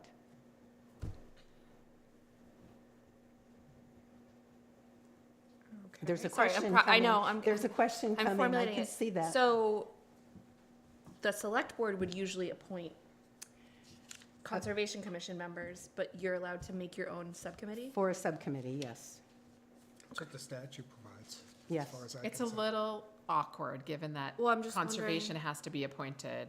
Right, it's like I think we should maybe discuss how it should work, right? Because I definitely see the RSA that the commission may appoint I subcommittees. totally see Yes. RSA. I guess my only, switching hats for a minute. So Communications Committee put together this Yeah. interest form so that it would be very clear that anyone who was interested, there would be an open process. And this feels like it's short. Right, I think we should Yeah. discuss that, honestly, because I'm curious on your thoughts on that, because the RSA says you may appoint subcommittees. I think that differs from like planning board, where it's shall. Am I right on that? Shall appoint, like it's statutorily Oh, I was more saying, required. I was more wondering if if the Conservation Commission would be willing to open it up. Exactly, See if that it's- was, like, because it's possible there's somebody out there that doesn't even know that this might be something that you're looking for. would you be interested in using the Excuse me? same process that the town has used for committee population? Because we've used it for all other committees up to this point. I think, am I Yes. basically? Yeah, I wasn't saying that we restating your would. question. It sounds like per RSA, you have the right to pick the people, Right. but I think just spreading To a make sure wider you're net to getting the make sure you're skill getting set whoever. you want. Well, I think we have some excellent choices out there. It's a small committee. 3 of the people already have voting rights. This group will advise the Conservation Commission. They do not have any right to vote on anything. It's merely an informational thing. We would happily welcome, I'm sure, anyone on the resource list who wanted to sit in on the meetings or be involved, but it would be those 5 who would ultimately take any recommendation to the select board. Right, but I guess unless you're putting out a broader, hey, we're looking for people to help us fill this committee, how do you know that there are more people that should be on your resource list? We can advertise for a resource list. I'm following the RSA that we create the committee. We Oh, appoint the committee I am and not. the members. I am Oh, yeah, not no, I don't think doubting- that's what's being Yeah. questioned here. Yeah. I think the thought is, would your process benefit from mirroring the process that we do for all other committees in town? Or do you feel that it is different and would not be amenable to that process of posting on the website, putting a reach out on Facebook, asking for applicants? Do you feel that there's some reason that standardized process wouldn't work well for this? My gut reaction is no, Okay. it would not work. Why do you think so?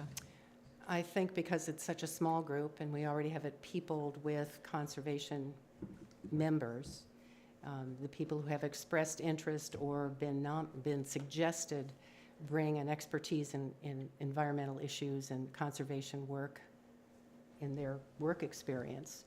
So that tells me that this is a very specific, focused group on one task.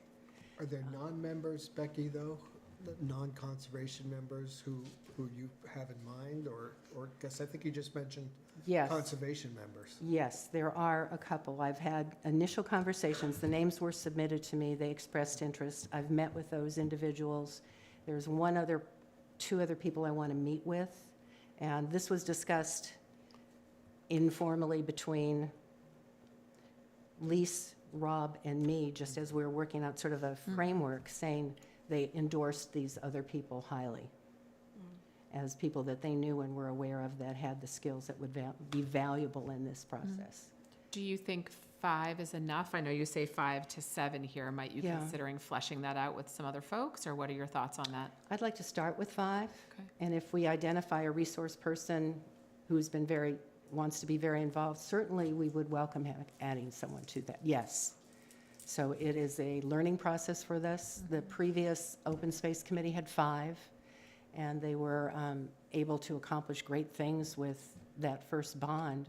Yeah, keeping they it a small, tight group that worked closely on a not informal basis, but since conservation only meets once a month, these individuals can have more frequent one-on-one contact with landowners or with materials they want to develop. So it's not structured quite the same way as an official commission. Sure.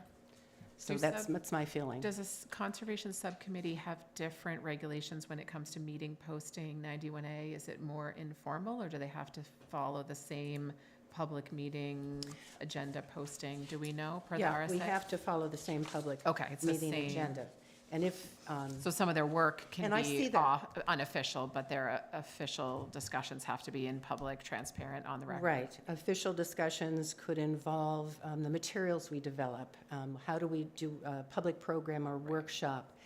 What's going to be our timetable? Yep. Anything, the parcels that are on a priority list or landowners will be working with would need to be in non-public, and that is by RSA that we can do that. Right. You've got the RSAs, Yep. yes. Yep. So we would follow that. We would. So yeah, do as long that. as that subcommittee understood that a quorum of them could not meet unofficially, that, they could do their work out in the world, but could not meet. You might in a send non-published someone, meeting. someone reached out to Johnny Timbuck, Johnny somebody on Middle Road, and he's got a little bit of interest. Oh, I think we should present a formal request. Can we send someone out from the commission to talk to that person? So it's more of outreach than actual mandating or making decisions on purchasing or allocating funds. Yeah, that would have to be done by the Conservation Committee. Okay. Yeah. And the same would happen I'm on with the trails. committee, I don't think trails. I could advise them Yeah. on 91A. Yeah. Yeah. Yeah, I mean, I think, Becky, my preference in terms of transparency and getting the public involved would be for you to use our process, but I'm hearing that you're not interested in that. Not at this point. Okay. Not at this point. The first one worked years ago very effectively. I think that was a good model to follow. Okay. So I'd like to try this. I would like to just point out, though, that, again, this is not an elected board. The purpose of this board is to advise the select board and for us to provide the guidance of how we would like to see things move forward. So, I mean, I take this as thank you for the thoughts and the thought process and the guidance, but it seems to be it doesn't seem to be a transparent and open process. It really seems to be a pretty purposefully, explicitly closed process. And to be honest, it doesn't give me it doesn't seem to be aligned with what me as one of the members of the select board, what my vision is for how we should be operating. I don't agree with that, John.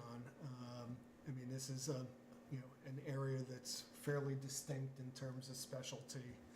And if, we're hearing from the chair I mean, that energy and resources, communications, economic development, you're telling me that those are not specialized? we're talking about a subcommittee that Yep. involves areas of specialty in terms of a distinct area dealing with trying to find conservation pieces of property. So, and what I'm hearing from the chair is that there have been people who have been identified, as such. So I can live with that. Yeah, I'm hearing what you say, Becky. I mean, I'm not sure it would be my preference, and it sounds like it wouldn't be the preference of some other board members. And I think those are non-voting members. I think that's probably why the RSA allows for that difference, because they are non-voting. Exactly. They have no authority to spend any money. Yep. Anything would have to go to the Conservation Commission for approval before it went to the Select Board, which we would have to do. So the Conservation Commission has a mission outlined by the RSA. Yep. We have our mission statement as a commission. I believe that the Communications Committee didn't have a mission. It had sort of a amorphous, this is what you're going to be looking at all ways to accomplish your project, but they didn't have a set mission. We're authorized by an RSA. Yep, no, I understand that. Yeah. And, my ask is that in the future, that you consider trying to come along with us on our transparency journey. Come to But our I hear meetings, you. yes. I would love hear to have ya. you sit in on our meetings. I hear ya. Yeah. I would also, while we have you here, like to discuss the 91A. Because Yes. under the prior chair, and under some of the prior projects, this became a real friction point with the public. And so Karen and I have talked this over a little bit, and I'm really curious on your thoughts, because I feel like there is probably a fine line where 91A applies under the, I forget which one it is. It's the acquisition of real estate. And I think what had happened under the prior chair, and we had had an offline meeting with that chair, was all discussions about acquisition had gone in non-public, and voting had occurred in non-public, and that had felt very closed and non-transparent to the public. And we had made an agreement with that chair. You're right, a lot of these things should have been in public, but when we get down to brass tacks about money and dollars and easement details, that would be non-public. How are you drawing that line in the sand of what things will be discussed in public and what things will be non-public? Because I think that's going to be really important for the public, and did cause quite a bit of friction under the last chair. I was not privy to all of that. Right. Went on. I know that right now we have a bond, and we know that developers have been acquiring property and developing it very fast. The priority list probably has 30 properties listed with criteria as to the value and the access. I would not want that priority list, and that's one of the things we have to discuss, to be a public document until I think it would release too much information that might benefit individuals willing to look for land to develop. If they know a negotiation or landowner is going to be approached to put that land into conservation, and the town might offer this much, he's going to offer, or she's going to offer more, and try to persuade that landowner. I think even the NHACC says any kind of discussion about property should be in non-public. I think the pushback I might give to that is most of these are easements, not sale. So doesn't your argument apply to sale of a property that if Brentwood was going to buy a property versus a developer was going to come in? No. If we're talking about a non-development easement, which is what most of these are. Right. I personally don't feel that same route. I completely get what you're saying, but the property's not for sale. So I think that's where I'm struggling a little bit with this. When people are saying, I'm willing to talk with you about selling you a non-development easement, that developers have nothing to do with that. Developers are not in competition. Developers don't take easements on properties. So I guess I might push back a little bit on you. Would you approach it differently if they were properties that were only to be discussed for easement purposes? I can see what you're saying with sale. We If don't we're know talking that. about purchasing a property. We don't know that. I'm sure there are properties in town where, for instance, Mrs. Webb, something we brought to the select board months ago, wants to close the estate. She's offered it for sale. It's still for sale. Discussion was possibly conservation would approach to purchase that and divide it. But so many developers were after her. There were people who backed out of that. But for instance, it opens the door. Case because It's it a was for unique sale. case. Right. Yes. I think my ask of you and your And any committee- landowner, if I might interrupt, any landowner, a number of them there have been some past approaches, and that person's circumstances have changed, and they might be open for sale. They no longer want to own a property of 50 acres, and that possibility exists. There are landowners who have said to us in confidence, I get offers from developers every day. Sure. So to keep that list confidential as long as we can would be important. If they say, no, we're not interested, it comes off the list. We're not going to hold that property and try to persuade No, them. and I agree with you on that. I think what I'm trying to parse out is if you have a non-public discussion about some properties Yeah. and the owner is willing to discuss easement, Yeah, my ask, and I can ask my board's opinion, would be that go into the public domain for discussion of easements and voting in public, because there's no competitive Yeah. concern at that point, and that is where some issues came up last time, where easement properties were being discussed completely in private and being voted on completely in private, so the public was not privy to discussions of should we go for an easement on this property or not, and that was felt to be inappropriate. Do you see the difference I'm drawing? not quite. I understand what you're trying to get at, but I'm thinking of the process we go through. We have a discussion with the landowner. It's been in private at this point.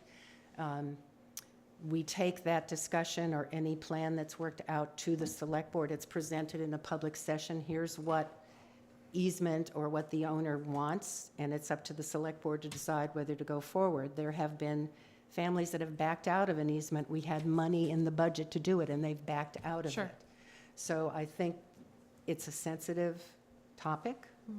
I would prefer it to remain in non-public session. I will hold to that. I think that's Can I important. have my board members comment on this? And this is an advisory committee, so we can give advice and guidance on this. I feel pretty strongly that this created some major tension and problems under the prior chair. Do you think it's related to before my time? I don't think it had anything to do with you as chair or somebody else as chair. I think it was the prior chair was operating under similar thinking of you, that everything should be non-public, and that created major disagreements, and we had made a tentative agreement with that chair to push much more into the public, and then that chair ended up resigning, and you got appointed. So now that this is coming up again, I would like my board, because we can advise you as an advisory committee what we would like to see happen. We also have that conversation with the individual that we approach. Do you want this to be public or non-public at this point? For example, the Swayzes are very public. They're happy to have the entire discussion in the public arena. Others have said, no, not until we reach a certain point in that conversation am I willing to go public. It's run both ways, and I would respect the landowner's wish. Sure, as long as it fell under 91A appropriately. Yeah, and some families have been totally comfortable. So. Where is it falling under 91A? I mean, the sure. landowner's wish is, I don't think that's So the statute relevant. Karen's going to read the actual statute for us. Okay. for consideration of the acquisition, sale, or lease of real or personal property, which if discussed in public would likely benefit a party or parties whose interests are adverse to those of the general community. So that does not apply, I would argue, for if you're talking about a conservation easement. Well, it says acquisition. Right, but it has to be. That would be a purchase. A purchase, if discussed in public, would adversely affect those of the general community, which at that point, if you're just approaching a landowner, you wouldn't know what the interests of the general community would be towards that. Like, I literally don't think that you can go, like, I don't know this, I don't think that this is like really a discussion. I just don't think that you can You can what? So I guess my go only, into non-public.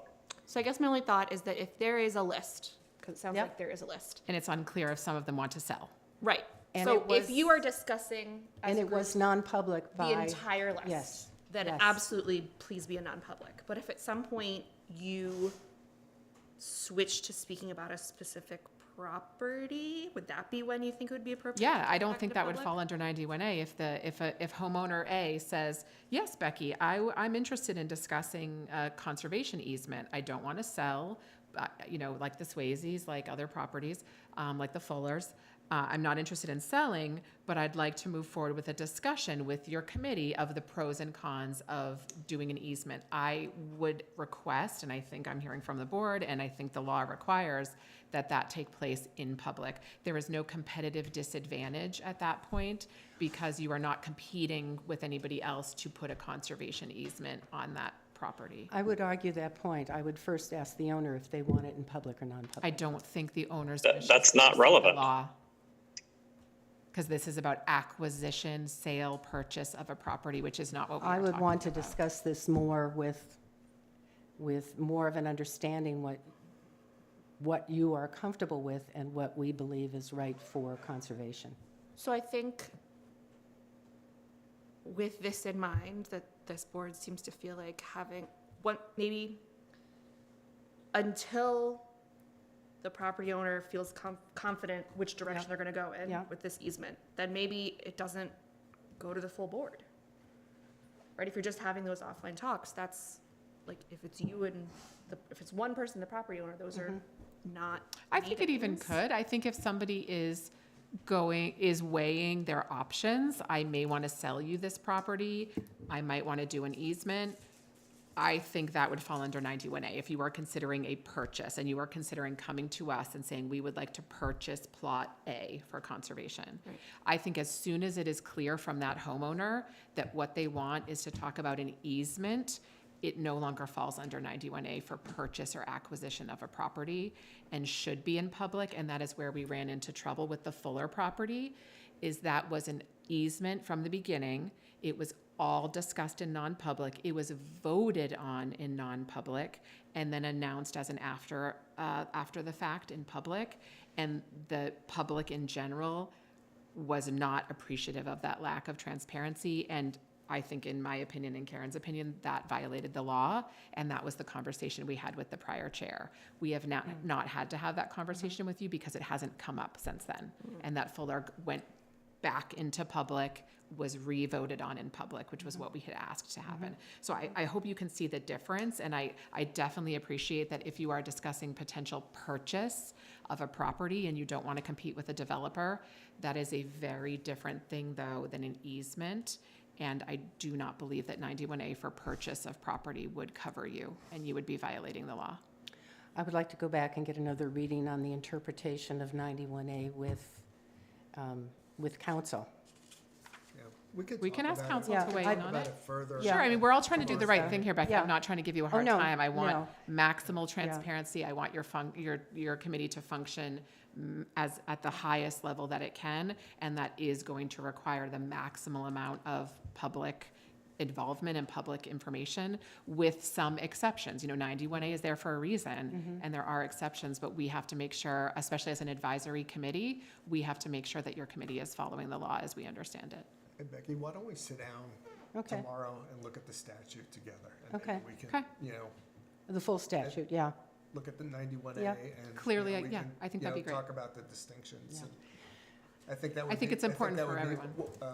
a worthwhile effort rather than having this. Yeah. Right, at this point in time, yes. And I Yeah, would like and to just go to make back sure to. that all of Yeah. that everyone on that committee has a shared understanding of what should be non-public. Yeah. That would be that would function best. And I would like to do a little more investigation with the Sure. New Hampshire Association because they are very strongly supporting that any discussion of property should be in non-public until you're at the point where both parties are comfortable with it going public. I guess I would just maybe ask them to clarify if that's for purchase.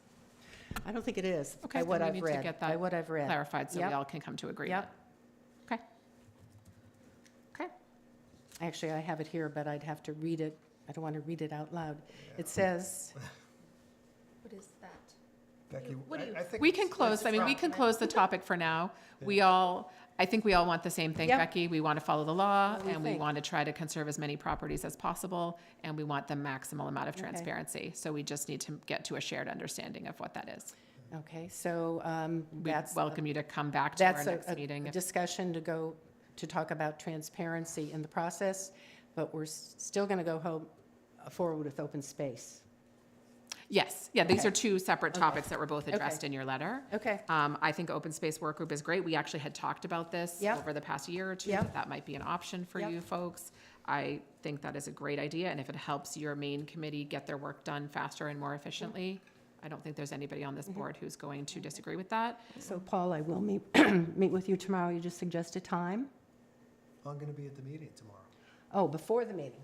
Oh, or after the meeting. You guys can Or figure that during the out meeting. offline. We'll talk tomorrow. And honestly, Okay. it We'll might talk be tomorrow. something for you folks to talk about offline, but then to discuss with the whole committee, because we want Yeah. the entire committee to Yes. have a shared understanding of Yep. transparency. Yep, Great. Thank you, you're welcome. and let us know Okay. how that goes. All right. We'll move on to Chief Byrd, earned time.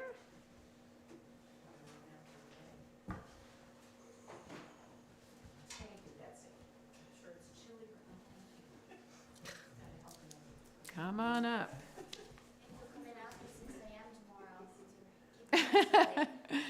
I'm up anyway. I know, sorry for keeping you No, that's all so right. late. It is what it is. Yeah. I steal the candy? Of course you can. You can have two. Of course you can. We didn't get you pizza, so you can have mints. You can have some mints. All right, so Joe, our understanding is you are here to bring back up the issue of earned time payouts. And we had had conversations last year, and a pin was stuck in that issue because instead we focused on the changing the earned time accruals, which we did change last year. Right, And so now we are here to rediscuss the second part of that discussion, which is the earned time buyouts, right, correct? right. First, let me say that I run with a staff of 4 full-time firefighters. As you know, I've got an open slot at this point. Everybody is in the same boat, trying to find people to fill slots. When you take that person out, that gives me a day and a night shift that I have to fill in some form or another. What I'm trying to do, and I'm not trying to cut anybody out of vacations or the time that they need to spend with their families, what I'm looking to do is set something up that I think will work for the group as a whole. Our days, our operating days are based on 24 hours. In order to take 2 weeks full vacation, you need to be able to give up 96 hours of your time. So what I was looking to do is expand out the 80 that we've got now, which is actually 84, because it was based on the 42-hour work week. But it doesn't work that way. You've got to base it on hours rather than days. So the idea is that in order for these guys to take 2 full weeks vacation, they'd have to give up 96 hours of their earned time to do that. So what I would like to do is establish a 96-hour bank to let them accumulate that, and then anything above and beyond that would be paid out to the group. As it sits now with the 3 people I've got, it figures out to a little over a week's vacation, should they decide to take their complete bank, hang on to everything, and have the time accumulated at the end. So it works out to just about a week for the 3 guys that I've got. We're not hanging on to people long enough to really start pools at this point and accumulate it some other ways that some of the union contracts do. So what I'm trying to do is get my coverage the best I can for the town, give these guys a little bit of an incentive, that around Christmas time, if you get the extra time, that it would get paid out to you along with the holidays that we already do. Like I said, it figures out for the couple of guys that I got now, it was a little over a week it would cost you if they took their full 96 hours, put it in the bank, and then anything they had beyond that, so. Chief, I just, my math isn't computing, because My math. 2 weeks is still 86 hours. I don't know how you get 96. So what happens No, is 24 and 24 is 48 times 48, two. and 48 is 96. over But an, you don't work, you work 2 on, 4 off. There's still 2 days in a week that you're working. The only time it comes up that it's a single day in that 8-week rotation, there is 1 week that you would work literally 1 day in a week. So there's 13 hours of overtime built into the schedule? Yes.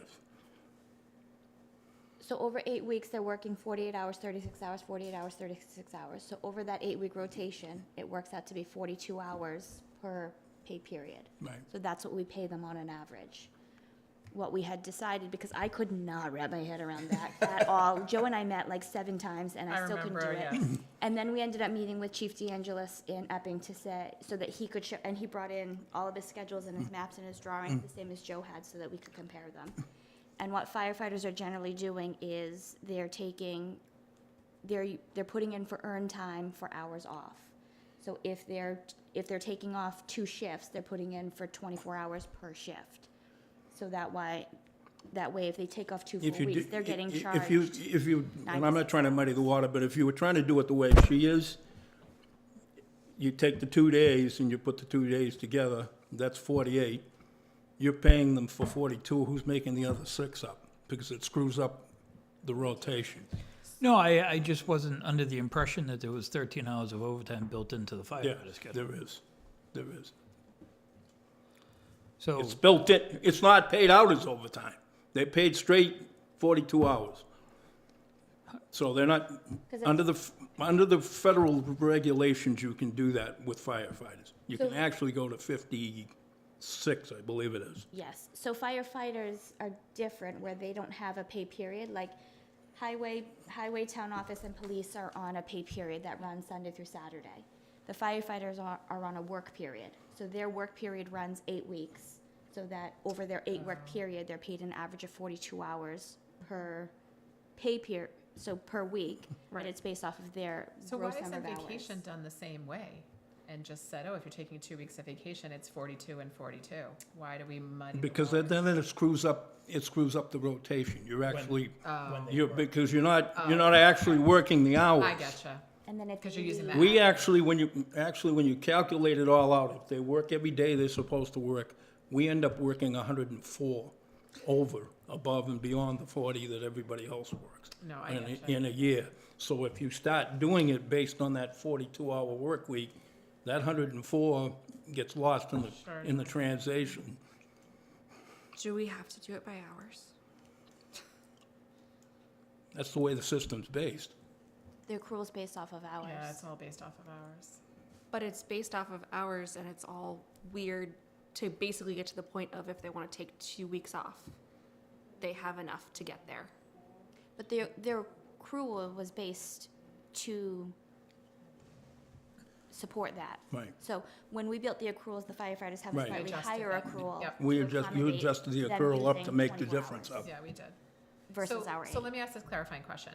Right now, Brentwood's policy is every employee is allowed to carry over 2 weeks of earned time to the following year. Does that mean that currently someone in your office would carry over 80 hours, Yep. but fire would carry over 96? Historically, well, up until this point, we've only given them the 84 because they're paid Right, 42 hours per week. okay. But I think it's reasonable to go with 96 because if Because we're that's going to be really- asking them to That's, use 96. that's what you're hours, actually that's what working. we should- This is gonna be a work in progress. That's what you should be No, I doing. understand. Because, But they may not use 96. So this is because if it's, you said that So once you or would- twice a year, you would, you could time your vacation, only have to take 1 day off. But they're charged 24 hours for each shift they take off. So if it happens to be that 1 week that they're only on the schedule for that 1 day, they'll put in for 24 hours. They'll be paid their 42 because it has worked itself out over the rest of their 8-week work period. So is what you're asking to change that rollover from 84 to 96? To 96. For the just And then if they, rollover to the right. following year? And then, should they have anything above and beyond that, that you would pay it out? Up to 1 week, I think. Up to the, actually a up to a week, and it's not gonna come up But that's- anywhere close to that. And that's assuming that they're. And that's assuming they don't take a day off. Hold on. They will. So if we picked 42 because of the way the work cycle, right, they don't just, it's like 8 weeks, then wouldn't their time off also be calculated on that same schedule? No, because No. that's what I just asked, and the answer was no, because that's just to average it out, so you pay them the same every check. Right. It doesn't really reflect. Otherwise, you go to what what, they were. you pay them 42 hours 1 week, you pay them 30, you pay them. No, I'm You pay saying, them one way 1 week. This is the way the system got balanced out for firefighters. That rather than pay them 1 week, way this way, and the second week They averaged it differently, out. they averaged it out. But for some reason, vacation so they get is paid the not same treated every that week way. regardless of how much they work, Correct. Yes. Right. Unless they have overtime. which it sounds like they do. I feel like I need remedial HR. You know what though? yeah. It kind of makes me feel better that you don't get it either, because I had to meet with Joe like a so- million times to get it. But also, I want to clarify something else that I think makes this a little bit easier. There's two things at question here. Yep. One is Brentwood already has a policy of 2 weeks carryover for everyone, and Right. that's been in place for a while. Right. So one is you're asking us to tweak that a little bit for firefighters, Right. kind of like how we tweaked earn time for firefighters. So Right. that's the first ask. The second ask, I want to clarify, I do not think should be just for fire. We talked about our earn time payout would be for everyone. Sorry, can we do the first part first? Yes, but I just Before want we to start clarify. thinking. Yeah, but I just want to clarify that there's two different things being discussed. Yeah, I'm and we asking for shouldn't- 2 different things. And we She don't is want to right. mush them together. Right. So if we want to talk about the first one first, it's should we slightly adjust how we let them carry over, which gives them sort of a firefighter asterisk next to them, similar to what we did when we adjusted their earned time in the same way. I think that's the first request. Right. I think that would be fine. And As it long is a little bit as long as we're confusing. keeping track of it, and then if anything weird happens with the way that that works out, And that's how Epping we'd adjust did it. it. And That's the way everybody does it. It's literally, if you go to any department, they're all based on the same thing. Can I ask why They'll do, Brentwood they'll do hasn't it, done they'll it do this it, way then? they'll do a They've different always done it a rotation. different way. Right. Why did Brentwood not do it the standard We're way? still converting into the 24-hour shifts. Right. And that's- Oh, okay, we were not quite there yet. It's a learning curve for everybody. Learning curve. Gotcha. It's not cut and dry. Yep. I'm a little more familiar with it Yep. because I've dealt with it on Totally. the eye side. I So get it now. there's towns like now, Bedford literally does 1 day on, 3 days off, Yeah, it's 1 day on, and does it a different I rotation. gotcha. Karen, is there any, if we do this change from 84 to 96, does that have any financial implication on the town? Or not really, because that's really what they're taking off anyways? I mean, slightly, just because if they were to resign, you would have that extra in a buyout. Those few but, extra I mean, hours. they have accrued that time and it would be built into your So budget really, regardless. it's a wash unless somebody leaves. Okay. And if that's what you're I- expecting them to I'm- take off, I think. I'm honestly trying hard right now to all of this. Come on, I'm John, like, keep guys, up with us. This is not clear at all. I would And love it would to be see super numbers helpful if I could have something in writing, including spreadsheets and changes and like descriptions, so that I could kind of absorb it. I get it, but I also feel like I'm not asking relevant questions or thoroughly understanding what it is that we're I looking think at. that's valid. My and I- biggest aspect that I'm concerned with is fairness across the entire town. I think I understand where you're coming from, and I'm not trying to cut anybody out of anything in any way, shape, or form. But you're developing a whole different department with a different dynamic than the 40-hour work week. And it's gonna continue to be different than the 40-hour work week. As you grow this thing, the Yeah. implications in contracts are gonna make differences that are never gonna compare to anybody else in town because of the dynamic of what you're working with. I think that I definitely do appreciate and want for that to happen. However, I would like this to be kind of almost codified, I don't know, just structured so that we have it all down on paper. We kind of know where we are, where we're going, and we can kind of visualize it both in terms of words and numbers. I think that would just be really helpful for me because I understand that you're saying what you're saying, and obviously like I was here when we transitioned to 24 hours, and I'm a huge proponent of that. I want us, like right now we're just having a discussion without even looking at anything, and it would be really helpful. Does this What's make that? it more clear? So if a firefighter is to take a week off, we're going to charge them 48 hours of earned time. Unless it's only one. We're only going to pay them for 42 hours because that's how it works out on average on their rotation, right? So the ask is to carry over 96 hours because those firefighters would be charged 48 hours per week, which would equal 96 hours of carryover. So that's what they would be, that's what we would dock their earned time bank if they were to take 2 weeks So there are off. weeks that they are going to work more than they make, and there's gonna be weeks that they make. Less than that they, Right. yes. Is the current policy written for a number of hours, or that the intent is to carry over 2 weeks? So the intent is to carry, so the policy is written that they can carry over up to 80 weeks, which was. 80 hours. 80 hours. 80 weeks, that would be very tight. Right? So if they're taking off 4 days.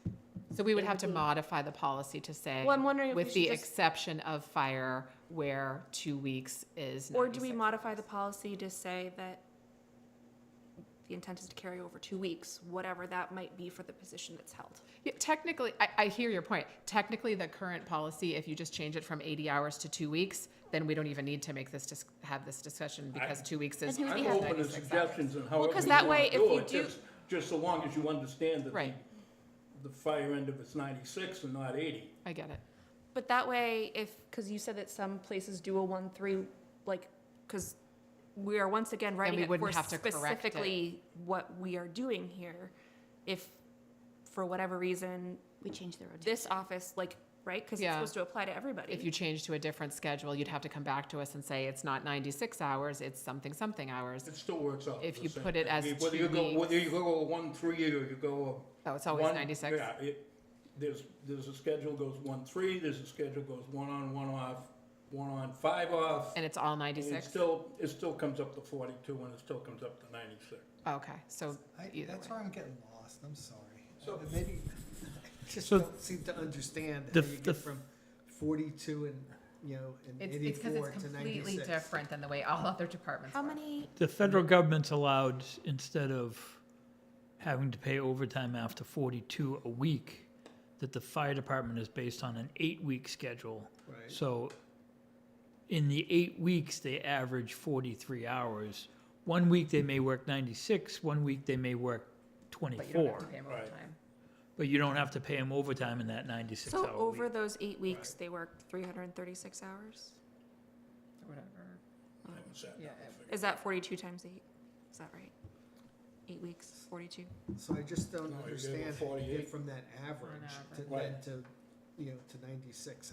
And I'm just not understanding it, I'm sorry. That's So okay. I think what needs to happen is it needs to go on a spreadsheet so Oh. everybody can see. I'm ready. You work this day, you have this day off, you work this day, you have these days off, and how that transitions into what they need for vacation time. And that's what we did with the earned time discussion, is we had like that spreadsheet and it really showed exactly what we wanted to change. I think that really helps people understand it. I think I understand it at this point, but it's taken me like a year to understand it. And so, Stand by, it's only gonna get worse. well, yeah, and I think to I'm Letty's not trying to point- be difficult. No, I know you're not. And I think to Letty's point, if we just said it's 2 weeks instead of 80 hours, we could just end the discussion there. Well, But because it that- would be nice for the board to really understand what we're agreeing to here. We're agreeing to 2 weeks. Exactly. And that might look, it 2 sounds weeks like that looks looks different for different for different different people. departments. And the Correct. real question is more about, it sounds like what you've already done, which is the accrual. We did that. That was the big change that we made last year, was to adjust their accrual to reflect this exact same fact that they work differently than a 40-hour employee. Okay. So, but I do get that it's very, and I remember you telling me, like, I keep going over these numbers with Joe, and I finally one day she was like, I got it. I got it. I think it was after talking to Epping, you're like, I finally got it. I finally got it. We put the spreadsheet down. And Do you they drew me think- pictures with. So, Oh, yeah, we so had- do you think we we could had- do a mini version of that for our board members that are confused? Because I need the board to feel like they understand what this is. Sure, we can come up with something. Yeah, because I think you're gonna get your 5 votes, but we need to make sure the people that don't understand are able to understand. Okay. Okay.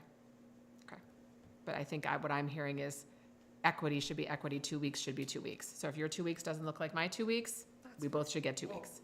And I'm not trying to complicate this, but how do you, Yeah, it's I'm Joe language. Small, so It's I language. walk in and, okay, whoever Yep. is used to working a 40-hour week, so they assume you're taking 2 weeks. Right. Is 40 hours. Yeah, each the week. math You're is doing just 8. easier. You're doing 8. You're Yep. doing 8. Yep. A firefighter walks in and says, well, geez, I'm taking 2 weeks, but I'm taking, Yep. 96. Yeah, I get it. And somebody sits there and goes, that's the only reason I'm Yep. trying to distinguish between the two. I'm not trying to complicate it any more than it needs to Yeah. be, because like It just I said, is this complicated. This is the tip of the iceberg. Yep. I just need to show me, Joe, how to get to 96. I'll show you how to get to Okay, 96. he'll bring that back to us I'll bring then. it back. Okay, so we'll put a pin in this. I think the board is basically leaning towards this as long as everybody feels they can understand it. The second issue is the earned time buyout, Right. which my understanding is the board has never had an official policy, correct? And years ago, there was sort of an unofficial policy of a 50% payout of a certain number of hours. Then briefly, it went up to 100 for 2 years, No longer than that. 2 or 3 I years, think we couple of started that in years. 18. So So it was maybe always, 3 or 4 It years. was always 50% of your carryover. Yep. So hours in excess of your Carryover. allowed carryover was Yep. paid out at 50%. Yep. That changed. But to that was always done 100, kind of as a one-off every year, right? And that was changed to 100%. I want to say in 2018 when we Okay. started to experience big staffing issues. Yep. And continued for a couple of years. Okay. And so what this board had talked about is it didn't feel great to have it sort of variable over time and changing and nondescript, and that last year we decided to decide the earned time first, to put a pin in that other issue until this year. And so this board now needs to decide if we want to allow any type of payout for in excess hours from what you're allowed to carry over.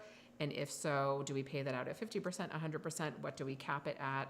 And my suggestion is that this should not be fire specific, you might have the hours differences or whatever, but that if we're going to allow one department to get a payout for untaken vacation, that should apply to everyone.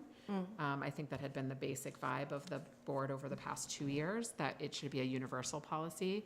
This, of course, does have financial implications because you'd have to have a budget line item for a week of payroll or whatever you allow, or a pool or something along that line. How much would that be if it was extended? Week of payroll is in the realm of 38,000. Well, it would depend on the department, Yeah, it's gonna depend on the. because budget again. any public safety department, it actually costs you more to have somebody on vacation. Because you have to fill their hours. So I pay Letty not to work 40 hours. I now have to pay Paul time and a half to work those 40 hours. So, So not only are you still paying me, but you're also paying a different. yes. Right. Whereas town say hall, 50. Just made that number up, but like. whereas town hall, you don't have to backfill the hours. Right, right. That's true. There is some additional cost accrued. You're basically double paying for those departments. So, Karen, I know you've thought about this, and you and the chief have talked about it. Do you have any thoughts in terms of like what other towns do, or what you think might be a rational step for us to do if we were going to think about formalizing? Because I think we don't want to have these ad hoc conversations all the time. We'd like to make it a policy. Do you have any suggestions to the board for what you think would make the most sense? I mean, we've talked about a pool or a bank. I think that's more of a long-term goal, and like Joe said, we don't really have, I don't think that that would be a benefit for retention at this point. But I think his ask and the hours that he has that are in excess of carryover or potential hours are under a week's pay. So I think it would be reasonable to cap it at that amount. Do you agree for a week? But this is not something, like, I understand we've historically done it, but didn't we talk about this last year? Am I making that up? I didn't talk about it. We did a one-time exception last year, as we've done multiple years. It's not a policy. It comes before the board as an agenda item. It gets decided in the moment. And there's difficulties in that would be resolved by having a set policy for all employees and not have to do one-off discussions, but have it be a set policy, a set benefit available to all employees in the town. But yes, it has been discussed as an ad hoc, but hasn't been available to everyone necessarily. It has been, some people have come to the board to ask for it. So your understanding, if you cap it at the week, you're back to, she's at 40 and I'm at 48. Correct, yeah, we would have to I'm make, just correct. trying to clarify Yeah, the week would have to be a week. where we're sitting with it. I'm not trying to be Nope. difficult, I'm just, Nope. Yep, exactly. So you feel like a week would be reasonable? I think at this point, I mean, and the employees that are eligible, I mean, their accruals are only, they're at, 13 days a year, so. I think right now mine are sitting at, if they ran out this year and kept their 96, I'm sitting at 8 hours for one, 34 for another one, and 12.8 for the other. So they'd all come in under that. They'd all come in under a week at this point. And Karen, I think you shared with me that there might be times that another town employee might want to do that, but that in general, most 40-hour employees tend to take most of their vacation. They do. This really. But there might be times where they wanted to do something different. Correct. And what is the vacation? Like, how many weeks are you getting? It depends on how long you've been here. That's what we voted on last year to amend, and it increased slightly as a sweetener for our benefits. Right. But, I The mean, longer for you're here, the longer you get. Right. police and fire, they're really here in that 1 to 5 range at the most. Town office, we've got, most people are in that 1 to 5. We've got 4 up here that are, I've been here more than Between 5 10. years, yep. So the issue on the table is really, would this board support adding a line item during budget season to account for the potential that some employees would ask for an earned time buyout of up to a week? And whether or not we want to formalize that as a policy. I guess,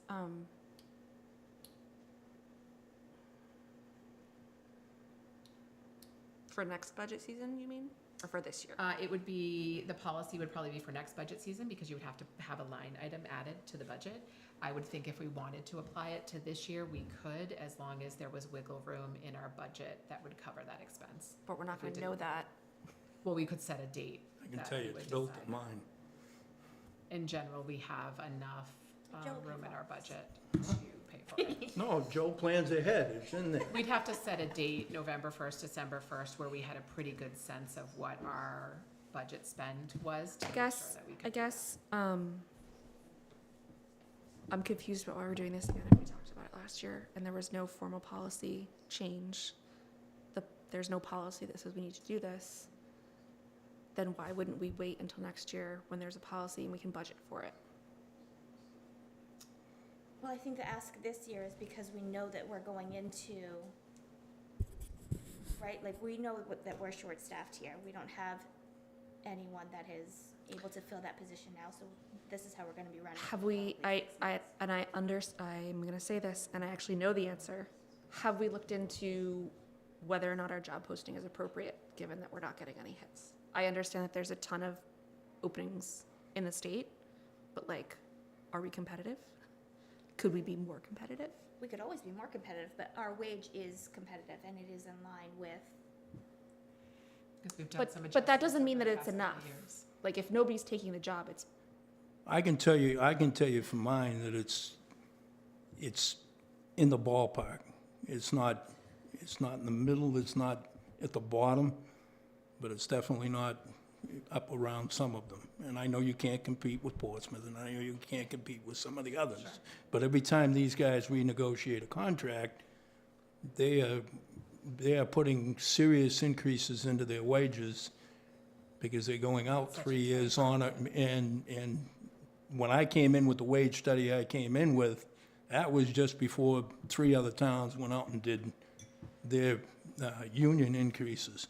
Yeah. So, and it's not so much that, is this is a small town. These guys want to be busy. They want to go play with the bigger towns. This would be a nice place if you're at the end of your career and you've put your 3 or 4 years in where you've capped out what you're going to collect out of the retirement system, and then want to come back and do a couple of years and do this on the far end of the way the system works now. And they're going back to change the retirement system, hopefully back to the way it was before they played with it several years ago, because I think that was part of the reason you got some of what you got now. And I think to answer your question, Letty, I think the reason that, not to speak for you, Chief, but I think the reason you're bringing this now is because you would like to be able to tell your guys that there is a policy before you get to the end of the year and have. I'd like to be able to tell them they got a policy, so I know what I'm doing in June when I get open schedules. As it sits right now, I filled 2 for the month of May on overtime. I've got 4 open day shifts, and I got 7 open standby shifts. Now, some of those will get picked up by the overtime. The time that Katarina puts into the schedule and the way she twists arms, I'm very thankful that that's all I've got open at this point. I showed Karen at the beginning of the month what the schedule looked like, and it looked like Swiss cheese. Now you take 3 more guys, and I'm granted you're not gonna do it on the same week, but you take 3 more guys and you let them use every bit of their time, then now that's all that many more that I've gotta cover. So I'm not telling them they can't take their vacations, but if they choose not to me, there should be a little bit of an incentive at the end of it to say, okay, at Christmas time, it would be nice to have a little extra money to buy presents with or whatever. I can't offer the overtime that these big departments are. They're mandating people. They're literally grabbing the guy at the end of the shift and telling him, guess what, you're here for another 24. It's all on overtime, but they can do that. I can't do that. I'm doing mine with a ton of per diem people. The call department's getting smaller and smaller, and everybody's is. The demands of social life are getting to be bigger and bigger, and it's not all about the job anymore. It's about taking care of your family and doing what you need to do, and it's showing up everywhere, and everybody can see that. So all I'm trying to do is put the best step forward and try not to have as many holes as possible, because I'm asking people to pick up a $100 shift at night to cover something that, yeah, I'm paying a full-time guy for. But you do that, the next step is probably, and I'm being serious with you, doing per diems to cover 24, because it's getting tougher to get call people. And 2 people are not gonna do the calls. They can do basically the ambulance calls. You get a fire, 2 people are not gonna put the fire out. I've told Karen, NFPA standard is 17. Even supposed to pull a hose off the truck. Yep. We don't, anybody of us do that. But the NFPA standard is, and that's what you're gonna get weighed against if you get somebody hurt. So I'm not trying to scare anybody, but this town is gonna evolve like everybody else. The next step will be the per diems to cover the shifts, then working on your way up to a full-time department. Yeah, no, I think I understand why you're coming to us now You know, with this. rather so than I'm waiting. trying to tell you up front, 3 or 4 guys during the day, 3 guys at night is coming. Yep, I get it. We just gotta find those guys. Yeah, you gotta find those guys. Well, I guess No, that's, no, I guess you- that's you what know I'm what I'm saying, saying, like, though, Andy. the You know money what I'm that we're talking- spending on buyouts, could we instead spend that to increase what we're looking to pay people? Because either way, you're spending that money. In the fire department, We don't want to. They have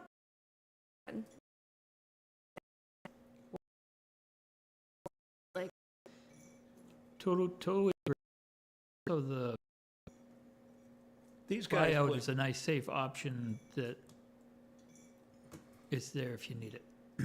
Well, and to that point, because I had that same concern, and Chief and I addressed that, right? Because the firefighters also have the ability to swap shifts, right? They can take off this shift and I'll cover you on this shift so that they can switch up their rotations. So they can afford to take a longer weekend or whatever without using earned time, right? So and then it's up to the chief to manage that, to make sure that that's not being abused, that the firefighters are still taking time off, that he's still tuned in enough to them to say, hey, you know what, that was a bad call, you're gonna need a night off. That's up to the officers in that department. And I've to- done that. to look out for your I've dropped firefighters. people out of, go home. I don't need you tonight. Go home, spend time with your family, do whatever you gotta do. So, I'm sorry, do we have a cost across the board on this? Because I think. Depends they how have- many people ask for it. Well, I know, but like, if it was asked. We're for gonna have to across the budget for board, everyone what would to the take it. cost be? $36,000, right? I In would that say ballpark. Ish, yes. If every single member, every Right. single town employee came and asked for the maximum, which they won't do. No, I understand. But we have to But budget you'd have to as budget if they will. Correct. 36. They will. Well, the week's payroll is about, what, $38,000. So in that ballpark.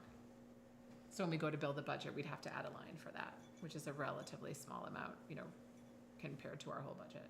And to Andy's point, it's potentially cheaper than some of the other options, and not everybody will take it, but it gives them that little buffer if they choose to take it.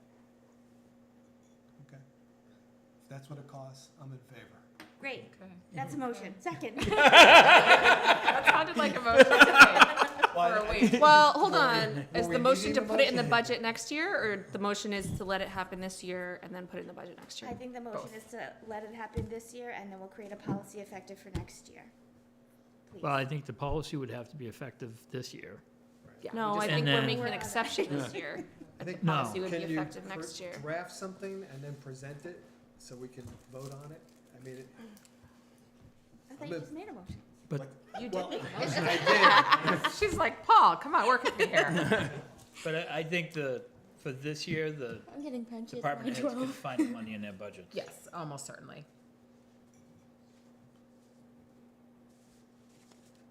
It's a small risk, to your point. If we happen to spend 100% of our budget, I'll guarantee, have a problem. with the 96 hours you're accumulating, these guys, Again, if they make that bare minimum, I'll be surprised. I've already got one guy that's telling me he's gonna hang it over for next year because he's got something to do in January. So is the policy as simple as saying it would be capped at 1 week for a buyout across town departments? So I think the motion would have to be that we change the wording of the earned time policy to carry over 2 weeks and allow 1 week of buyout. up to 1 week. up to 1 week, yep. Yes, up to 1 week. Up to 2 weeks. So. But they have to carry over the 2 weeks max before they're eligible for the buyout. Right. This is why it needs to be written down. I'm Yes. sorry. Also, for fire is 1 week 42 or 48. Is 48. Right. Can- But their 1 week of pay is 42. Right, but we would charge them 48 hours of earned time if they were gonna take the time off. But they would still Same only as the get discussion paid we just had. 42. But they would get paid out 48, but They it would would get be paid at out straight at time. 48. Because they have to use 48 8 hours. hours in order to take a week off. But they also have to carry over 96 96 hours in order before to they're get to that eligible. 48. Right. It's harder for them to get through. And I don't think we have anybody that actually earns that amount of Right. time. Like I said, if you do it up now. 8, 13. Yeah, 12. 12. 12 is the only guy that would even get close. Janice has a Yeah. question. Okay. Hi, Question? Janice. To make matters more complicated, No. Oh, must we? It's 9:12, Janice. I think you do. The library staff are not town employees. Okay. Correct. Right. The town That does sounds like not our payroll problem as a then. courtesy so that we're not having to budget. So you go to your board and say, the That's what I'm select board saying. has So I adopted need to this, know should we what I mimic need it? to go back to my board about. You So tell them to watch this Wait until we meeting. get a vote that is motion and seconded and bring that right back to your board. Just send them a link to the live stream. Yep. And then they're gonna have to read that. They're gonna have to. That changes our employee handbook. Nope. They're gonna have to figure out what they want to do with you because Yep. we're not in charge of you. Right. And your personnel policy, your earned time is already more generous than what the town does, or it was the last. So your board can Actually, ours decide is that. less than yours. We used to have 7 days, now we have 10. I'm sorry. So your board can decide that and let us know. So what I'm hearing is a general support of the idea of allowing earn time after you do your carryover, earn time payout of up to a week. Is there anybody who is not in favor of that general concept? If you're asking me to vote right now? Are you asking me to vote right now? If someone is willing to make a motion and second it. I think we need a policy. I would not oppose it, but I might not Yeah. I'd support like it. to see it on I'm talking about it as being a policy. So we would all prefer to see it as a written policy at the next meeting and then take a vote, which is fine. And the public has time to weigh in on it as well if they want to. I'm hearing general So am I support getting, for both of am I these. getting a general consensus that this is gonna happen? It because- sounds like because- cautiously optimistic, yes, but people would like to see it in writing and with a little spreadsheet. The only reason I say that is I'm coming up on the month of June that I gotta fill. Yep. So I wanna be able to tell my guys, pending the vote, this is what It's the policy will looking, read. You it's can tell, looking you can send them the link promising. to this meeting and they can watch it from It's looking promising. Joe. the But we most need to see it stingy on guy paper. On this board. You know, And just he's in said that I'm favor. Okay, I won't have a You're heart attack. probably gonna be okay. Okay. But yes, we need to make sure the board all understands and sees it in writing. Great? Okay, Works for me. sounds good. Hang on. All right, Joe. One more item. Oh, no. This one's All I need is signatures. Okay. I'm not asking what? for the world. What are we signing? Your life away. Okay. Give me the paper. Every year I have to do deputy wardens as to reinstate them or add deputy wardens. So I would like to add 3, so I need 2 selectmen's signatures. And I'd And- like to, Fire warden. Fire Fire wardens? wardens. Okay. and I need 2 selectmen, I don't care who signs it, and I need 2 more on that, because that's the list from before that we're maintaining. We've made address changes and a couple of small things. Yeah, are we adding, we're increasing the total number? Yeah, you're adding 3. Okay, and the reason for that is? They're my full-time guys, and I need somebody to be able to write permits and do inspections during the day. Okay. Well, I do have 1 part-time guy on. Do they get paid more to do this? No, No, it's just a position. it's just a position. Okay, I'll take The it. ability to sign a burn permit. Yeah, Right. Okay. yeah. But they don't have to like approve the burn permit, they just sign it? No, they gotta go look at They have it. to- There are They have rules and to- regulations that they have to, Within their regular right. job. If not above Okay. and beyond So their if you regular pulled a hours. permit and you pulled out the little brochure, pretty much what's on the little brochure is what they're trying. Perfect. I'll take a motion to add 3 wardens. and update if you the can one. read out their names to us. Charles Fitzgerald III Yes. and Matthew Polisek and Grant Quinn. Would you like to motion that, Letty? Sure. Matthew Glass. We'll take, Second. I can oh, just, she's got the names there. We They'll can come hand them your around. way if you need to. We have a motion and a second on the table. We'll do a roll call vote. Andy? Aye. John? Aye. Paul? Aye. Letty? I, And I'm an aye, so we're all set with that, chief. Thank you. And if you two want to sign them because you're there, that's fine. Whoever wants to sign them. I don't know. I don't, I signed that. Cameras will You sign signed this one, I'll sign it as well. should I sign this? Should I hand Yes. it over? Okay. Pick one. Only need 2. Pick one, pencil or- Right. If you need the names, you can pull them off of there, and I think Karen, you might have to sign that as well. There's a space for.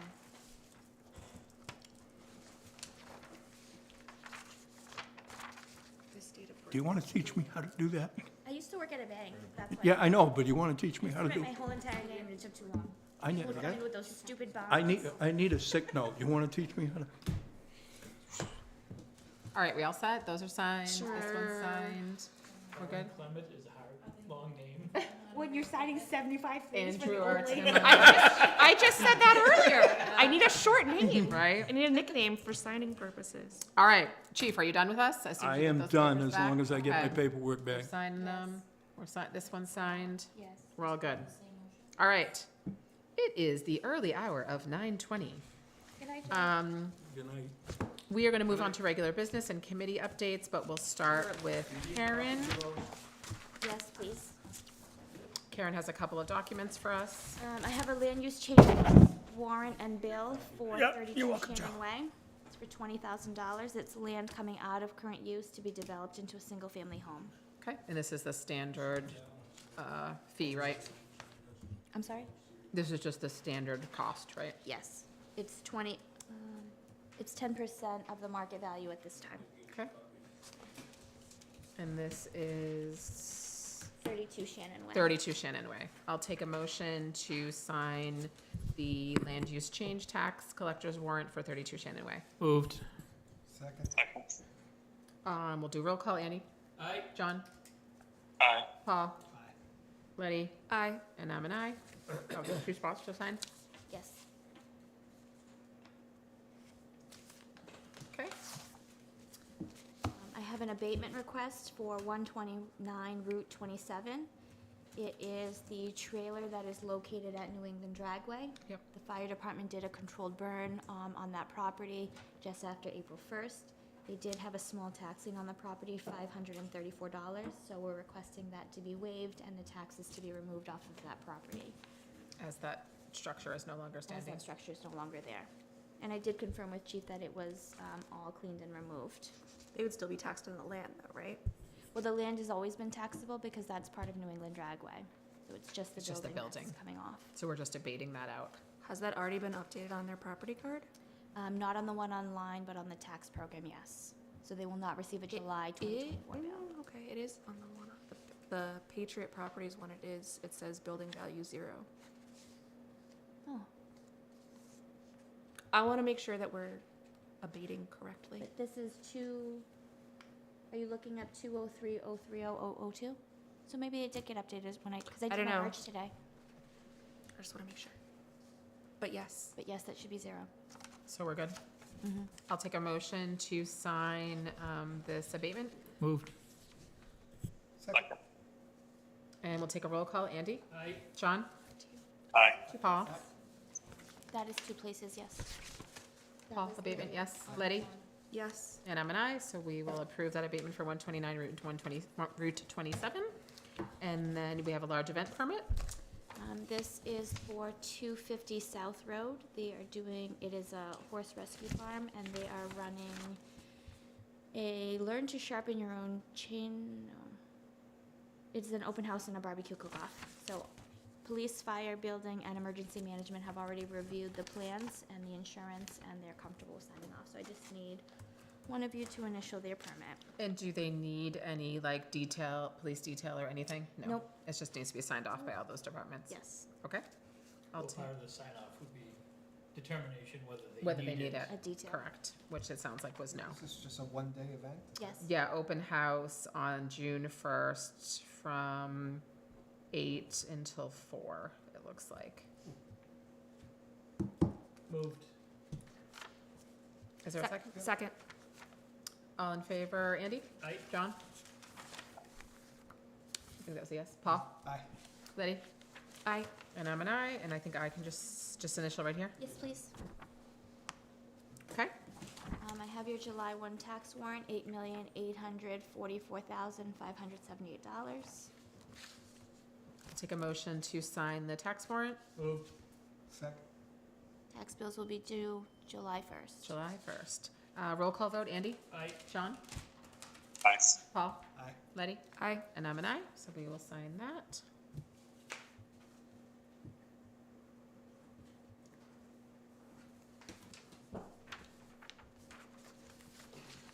I think you have a couple more things for us. Yep, if you move to notes, the board had previously approved up to $50,000 to be expended out of ARPA towards the construction of the new highway building. After all of the bills were submitted, plus KIP's fee, it looks like we will only need $18,469.16 in order to bring that project to a close. So significantly under budget. Nice. Well done. My question here is, when we were reviewing what was available in the capital reserve fund for the purchase of the highway vehicles, there are 2 balances that are in the trustees' worksheets. There's the principal and income, the fund balance, and then there's the ending market value. So the ending market value for the highway fund is about $11,000 more than what is in the fund balance. So the difference is that if you're not closing the account, you can't actually utilize all of the income in the market value, which would leave Wayne's available funds to purchase his truck short $14,922.05. So what I'm asking is that you reallocate those unused ARPA funds that we didn't use that were already obligated towards the highway project, towards the highway building, towards Wayne's truck. You'd still net out in the positive with having obligated less than what you had already approved. Is that 32, whatever, is the leftover money in that number that you gave us earlier of how much ARPA, or is that in addition to the number that you gave us earlier? That was, the 131 that is available to be obligated was with the original 50 So there's budgeted, more. so there's more. So this was essentially like a clerical just mistake that we looked at the wrong column. I looked at the wrong column, yes. Okay, so just a clerical error. Yes. So to correct that, we could use some of this saved ARPA for that truck, and it was about 14K. 14,922.05. So the remainder of that would go back into the ARPA pool. Yes, so there'd still be about $15,000 left in the ARPA money To that go you had back. previously obligated that would be free. This is pertaining to the truck that we had. The snow agreed plow to truck, yeah. Yes. Purchase, so I thought we had accounted for that. Are you saying there was a We used the wrong column. We used it as if we were closing out the account rather than taking out the available balance. So it was just, there's just two columns and the wrong one was referenced. It was a clerical mistake.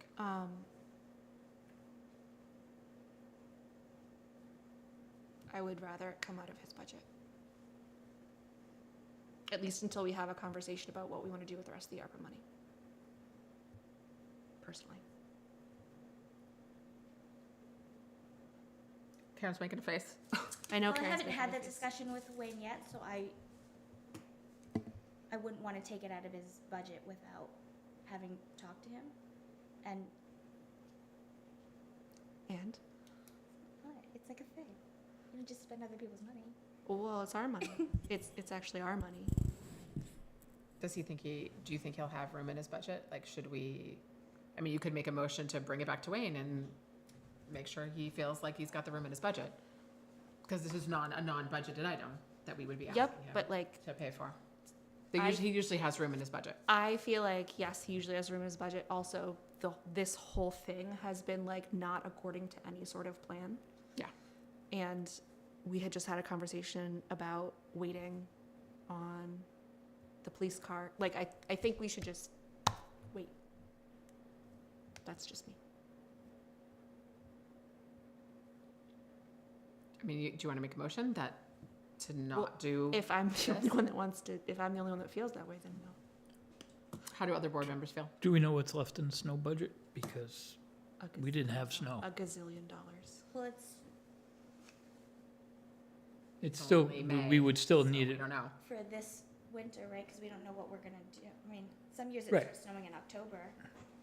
Not often, though. For the January through But now, we're if probably we've, below. if we've only used 10% of the snow budget, we don't need 90% Right.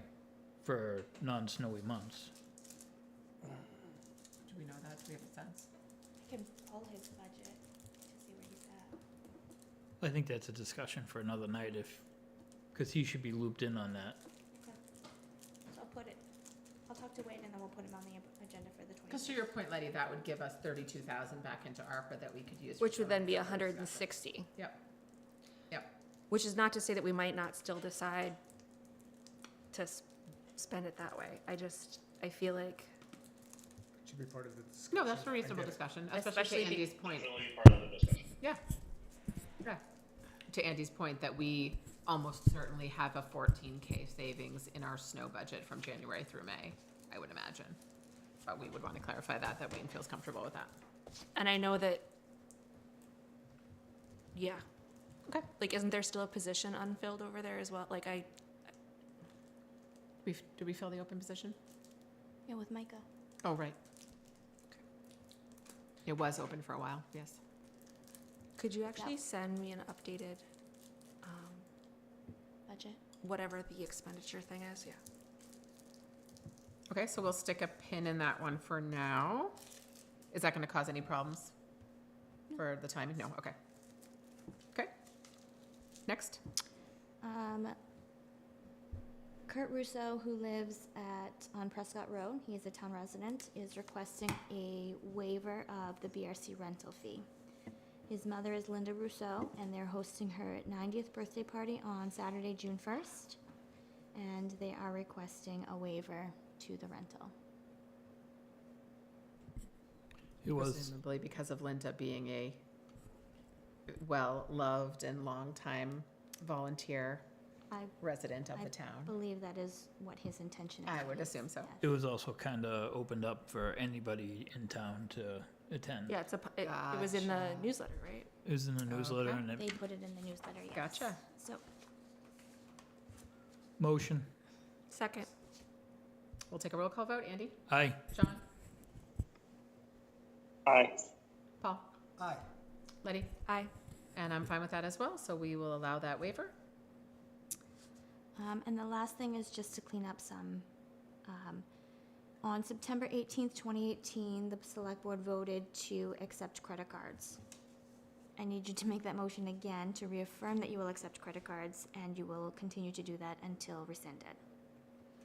And also that you will accept prepayments until rescinded. So a prepayment is just someone that knows they're gonna pay 15 grand this year, and they're gonna give you, $1,000 a month, and then they'll pay. For more. taxes? Yeah, Do we need to set the fee? I was just gonna ask that. for the credit cards? Yes. No, it's whatever the administrative fee is at that time. So DRA is just looking for you to make a motion saying that you will accept them, and that you will do that until you formally rescind that vote at another Moved. meeting. Is there a reason we have to redo it? And it doesn't just go in perpetuity? Only because the original vote wasn't until rescinded, and they want specifically to see that They wanted to language. say until rescinded. Second. Gotcha. Okay, we have a motion and a second. We'll take a roll call vote. Andy? Aye. John? Aye. Paul? Aye. Letty? Aye. And I'm an aye, so you're all set on that. Anything else you have for us? No, thank you. Okay. We will do quick committee updates. We'll start with Andy. I have no committee updates. I just want to do a couple shout outs. Communication committee, as everybody sees, we have some sound system working, which should help the audience. Also, specifically Letty and Rob Wolfchuck, I noticed a problem with the link for the solar system and emailed Rob. Rob got me a good link from the solar company, and Letty was able to put it up there so that you could monitor the solar panels again if you wanted to. Cool. Last meeting was at the BRC. Karen had some serious issues getting the camera system there. I asked Letty to talk to Josh, and he sent me some quotes. So I'd like to put that on the agenda for next meeting about purchasing a new camera for here at the approximate cost of $3,000. We need 2 more mics for the table. That's another $1,000, and then maybe a different streaming product for the camera we're going to use to take to our remote meetings. Because then the goal would be you could go live stream, right, from wherever. Instead of having to record and post later? Yes. And we can't do that with this current setup? No. Because we'd have to bring the whole. But then you could have it in that room most of the time. Yep. Or if it goes to the BRC, or I know the library trustee meetings. Oh, so we would leave this one here and we would have a portable one? Yes. Gotcha. Gotcha. But the other thing I'd like to talk to Josh about is using the current system we have, because it has the mics and everything else, so, but that will be for another meeting. Okay, anything else yet? That's all. Okay, John? The school board voted to go with Barrington Power for the solar project, so that continues to move forward. And then the rec commission has a meeting Thursday at 6:30 to discuss the Olson Field and kind of next steps with that. So basically it's going to be trying to look at what a cohesive vision for the entire, for use of the whole rec, so that we're not kind of piecemealing the rec together. But the discussion is specifically to going to revolve around the Olson Field part of the rec for this week of that discussion.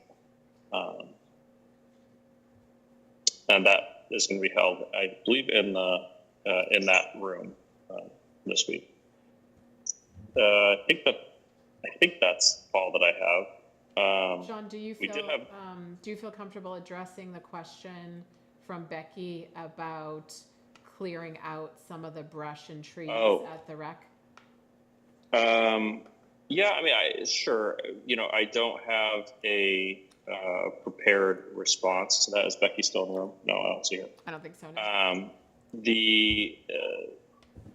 Yeah, why don't we just put something out in writing this week? I'll do something with you all just so that we can explain what that plan, how it involves rec, how it also involves potential preparations for the new site for the feasibility study for the municipal complex, should we go forward with that. But long story short, we're trying to create more space, and there's more work to be done on that front, but we were trying to get all that done in one motion, since we had the logging truck there for the large trees already. So okay. Yeah, we'll put something out to the town on social. Okay.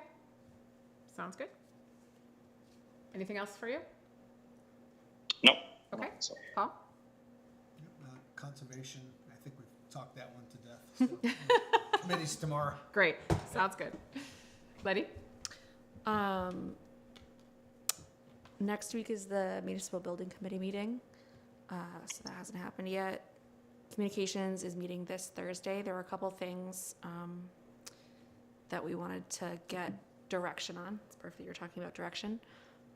One of them is, as we're moving towards switching over the Communications Committee being more the drivers of the website to various committees and employees taking over their parts, we didn't know if it would be helpful for us to make a map of kind of the different areas of the website and how we would envision the responsibility transferring.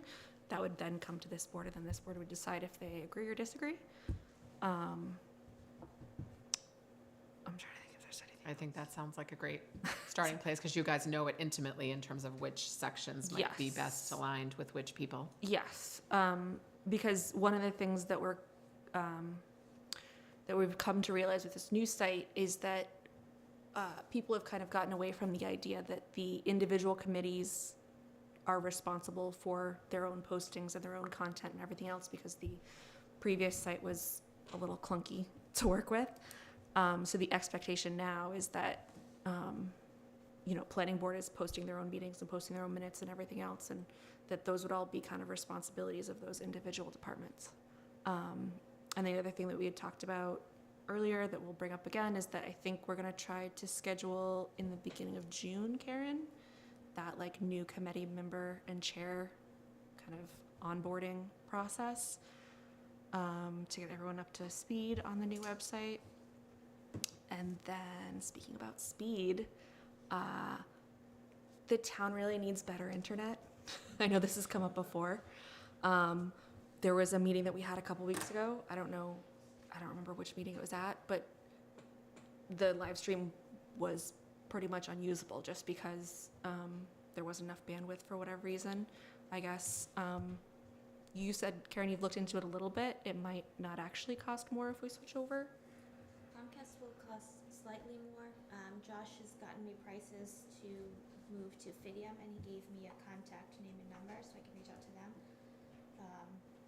There's a couple of things happening. So we just got a notice from First Light, who is our phone service provider at the Grange Hall, the Rec Center, and the Highway Shed. And our phone lines at those three buildings are going from $30 to $125 per month per line, starting June 1.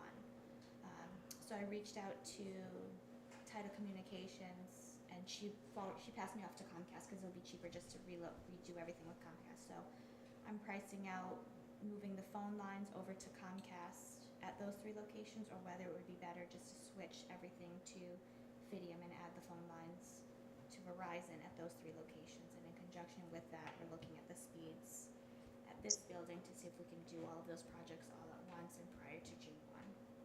Yeah, because the big thing is that the speeds that we're getting here are just far too Not good. slow, Yeah. especially since we're on a shared circuit. So like if one of your neighbors is also having a streaming party or something, then it's all, yeah. Okay, so it sounds like that's a work in progress. Yes. Okay, great. I think that's it. Okay. I have just a couple things. Karen and I attended a meeting at the Exeter Town offices yesterday. Gosh, it feels like it was like a week ago. It was yesterday. And we met with the town administrator over there, a select board member, a couple other folks, to talk about the Pickpocket Dam. It was a good meeting, a good open conversation about how we can work together, how we can improve communication. They did let us know that this Thursday, so in 2 days, there is going to be a follow-up River Advisory Committee at 3 p.m., which is their standard time that they meet over at the Exeter Town offices. And that is when they are going to review the final feasibility study. Final meaning after they took all the public comment in and answered various questions. It is not, per them, significantly, the content has not significantly changed from the first draft, but there was some additional information in there. Oh, yes. And so anyone who is interested, please go and make your voice heard on Thursday at 3 p.m. We did have some good discussions with them, and they did reiterate that the select board has not made a definitive decision to take the dam out, and that decision would not occur until after probably July, when they find out if they have received the grant. And if that decision is made to take out the dam, Karen and I did talk to them about some ways that we thought we could help them communicate appropriately with the abutters, and that we would be able to assist them with maximizing communication. So overall, I think it was a pretty good meeting. We both agreed it was a pretty good meeting, a collegial meeting about how we could work together, and we appreciated them inviting us over to have that conversation. So stay tuned for more on that, and I'm sure there are some folks from Brentwood who will be going to that meeting on Thursday. Another announcement is that at our last meeting at the Brentwood Rec, we had talked about the Wilder property on Route 125, where the rock management and rock crushing has been occurring. And I think everyone's aware there's some active litigation going on about that property. We had announced at our last meeting that there was going to be a public hearing this month that has been continued out until June 14th. So anyone listening who is interested in going to that to listen, that has been continued out until June 14th, and you're welcome to go and witness that if you are interested. 10 a.m. 10 a.m. Hillsborough County. Hillsborough County. Oh, that's right. That was the one that was in Hillsborough. In Manchester. Yeah. So folks who are planning on going to that, you still can. A couple other things.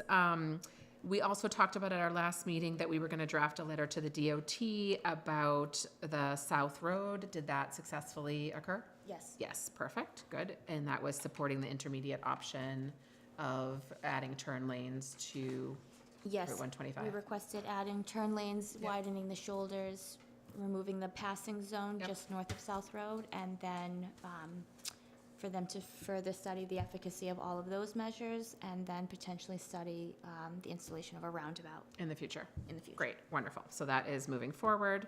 The other item that was in the mail that I just want to check if we need to bring forward is the final version of the rec MOA for Kingston to use the rec vans. Do we need to bring that back to here for a final vote? I don't think you guys have ever officially voted on it. I think Andy has made all of the amendments that you had requested. He did add an immunity clause, and then the intention would just be to put like a mileage log behind that. Should we just bump that to the next meeting? Maybe everyone can review it, look at it, read it, and then we can do a final vote at our next meeting. Okay, so we'll put that at the next meeting. The last thing that I wanted to bring up is kind of a follow-up item. We had initially had Jim Hajar on our agenda at one point a month or two ago to discuss the next steps with the newsletter. He had then had to cancel, and I don't believe we had heard back from him. Correct. I would like to suggest that we do a reach out to him to maybe see if he can come to our next meeting, because I think that we need to have some follow-up conversations about what next steps are for the newsletter, and I'd hate for that to drag out too far into the summer. So I know he had mentioned when he initially canceled that he would likely request to be on within a few weeks, but that did not happen. So if we can maybe just reach out to him and ask him to come to our next 1 or 2 meetings, that would be wonderful. And I think that was all that I had for board business. Anyone else have anything before we close out? Actually, I do have one thing. Karen, can you guys hear me? Yes. Yeah. Go for No. it. No. We fell asleep. No, we can't. Yeah, all right. I got this. The rec property document that conveyed it to the town. Remember that document we got it for the charrette? Mm-hmm. We had it. Do you know what I'm talking about? Yes. Can you at some point email that to me? I've had several requests to make kind of a public statement or show the public that document, so that people are aware of what we're doing is above board, I guess. And so I just wanted to make sure that we were transparent with. Would it maybe be helpful to that. have a section on the website about the rec campus in general, Potentially. where that document would live online? I didn't really hear you, Letty. Would it be, I have to point my face at you. Would it be helpful if we had that if we had a spot, so like on the website right now, there's a spot for town projects, and the municipal building committee is on there. Do you think having Posting something it. about like the rec camp, like things are happening at the rec, if you click here and we'll tell you about them. You could put the document there. Yeah, sure, that would be fine. I'd be game for that. Okay. All right. Hearing no other business, I will take a motion to adjourn at 9:46. Whew. Second. We'll take a roll call. Andy. Aye. John. Aye. Paul. Letty. Aye. And I'm an aye, so we will adjourn. This is what happens when you have 3 weeks off from meeting on summer schedule. Boom. 9:46. That is an excellent question. Thanks, John. So municipal building committee ties directly back to municipal building committee, where it shows all of their meetings, all of the members, the minutes, everything. Does that kick back to say like chief when I contact you for that? Yeah, there should be a contact. Yeah. Otherwise people won't know where to go. Yeah, it sure does. Impressive, you guys stuck it out till Sure does. 9:45. And these are dedication.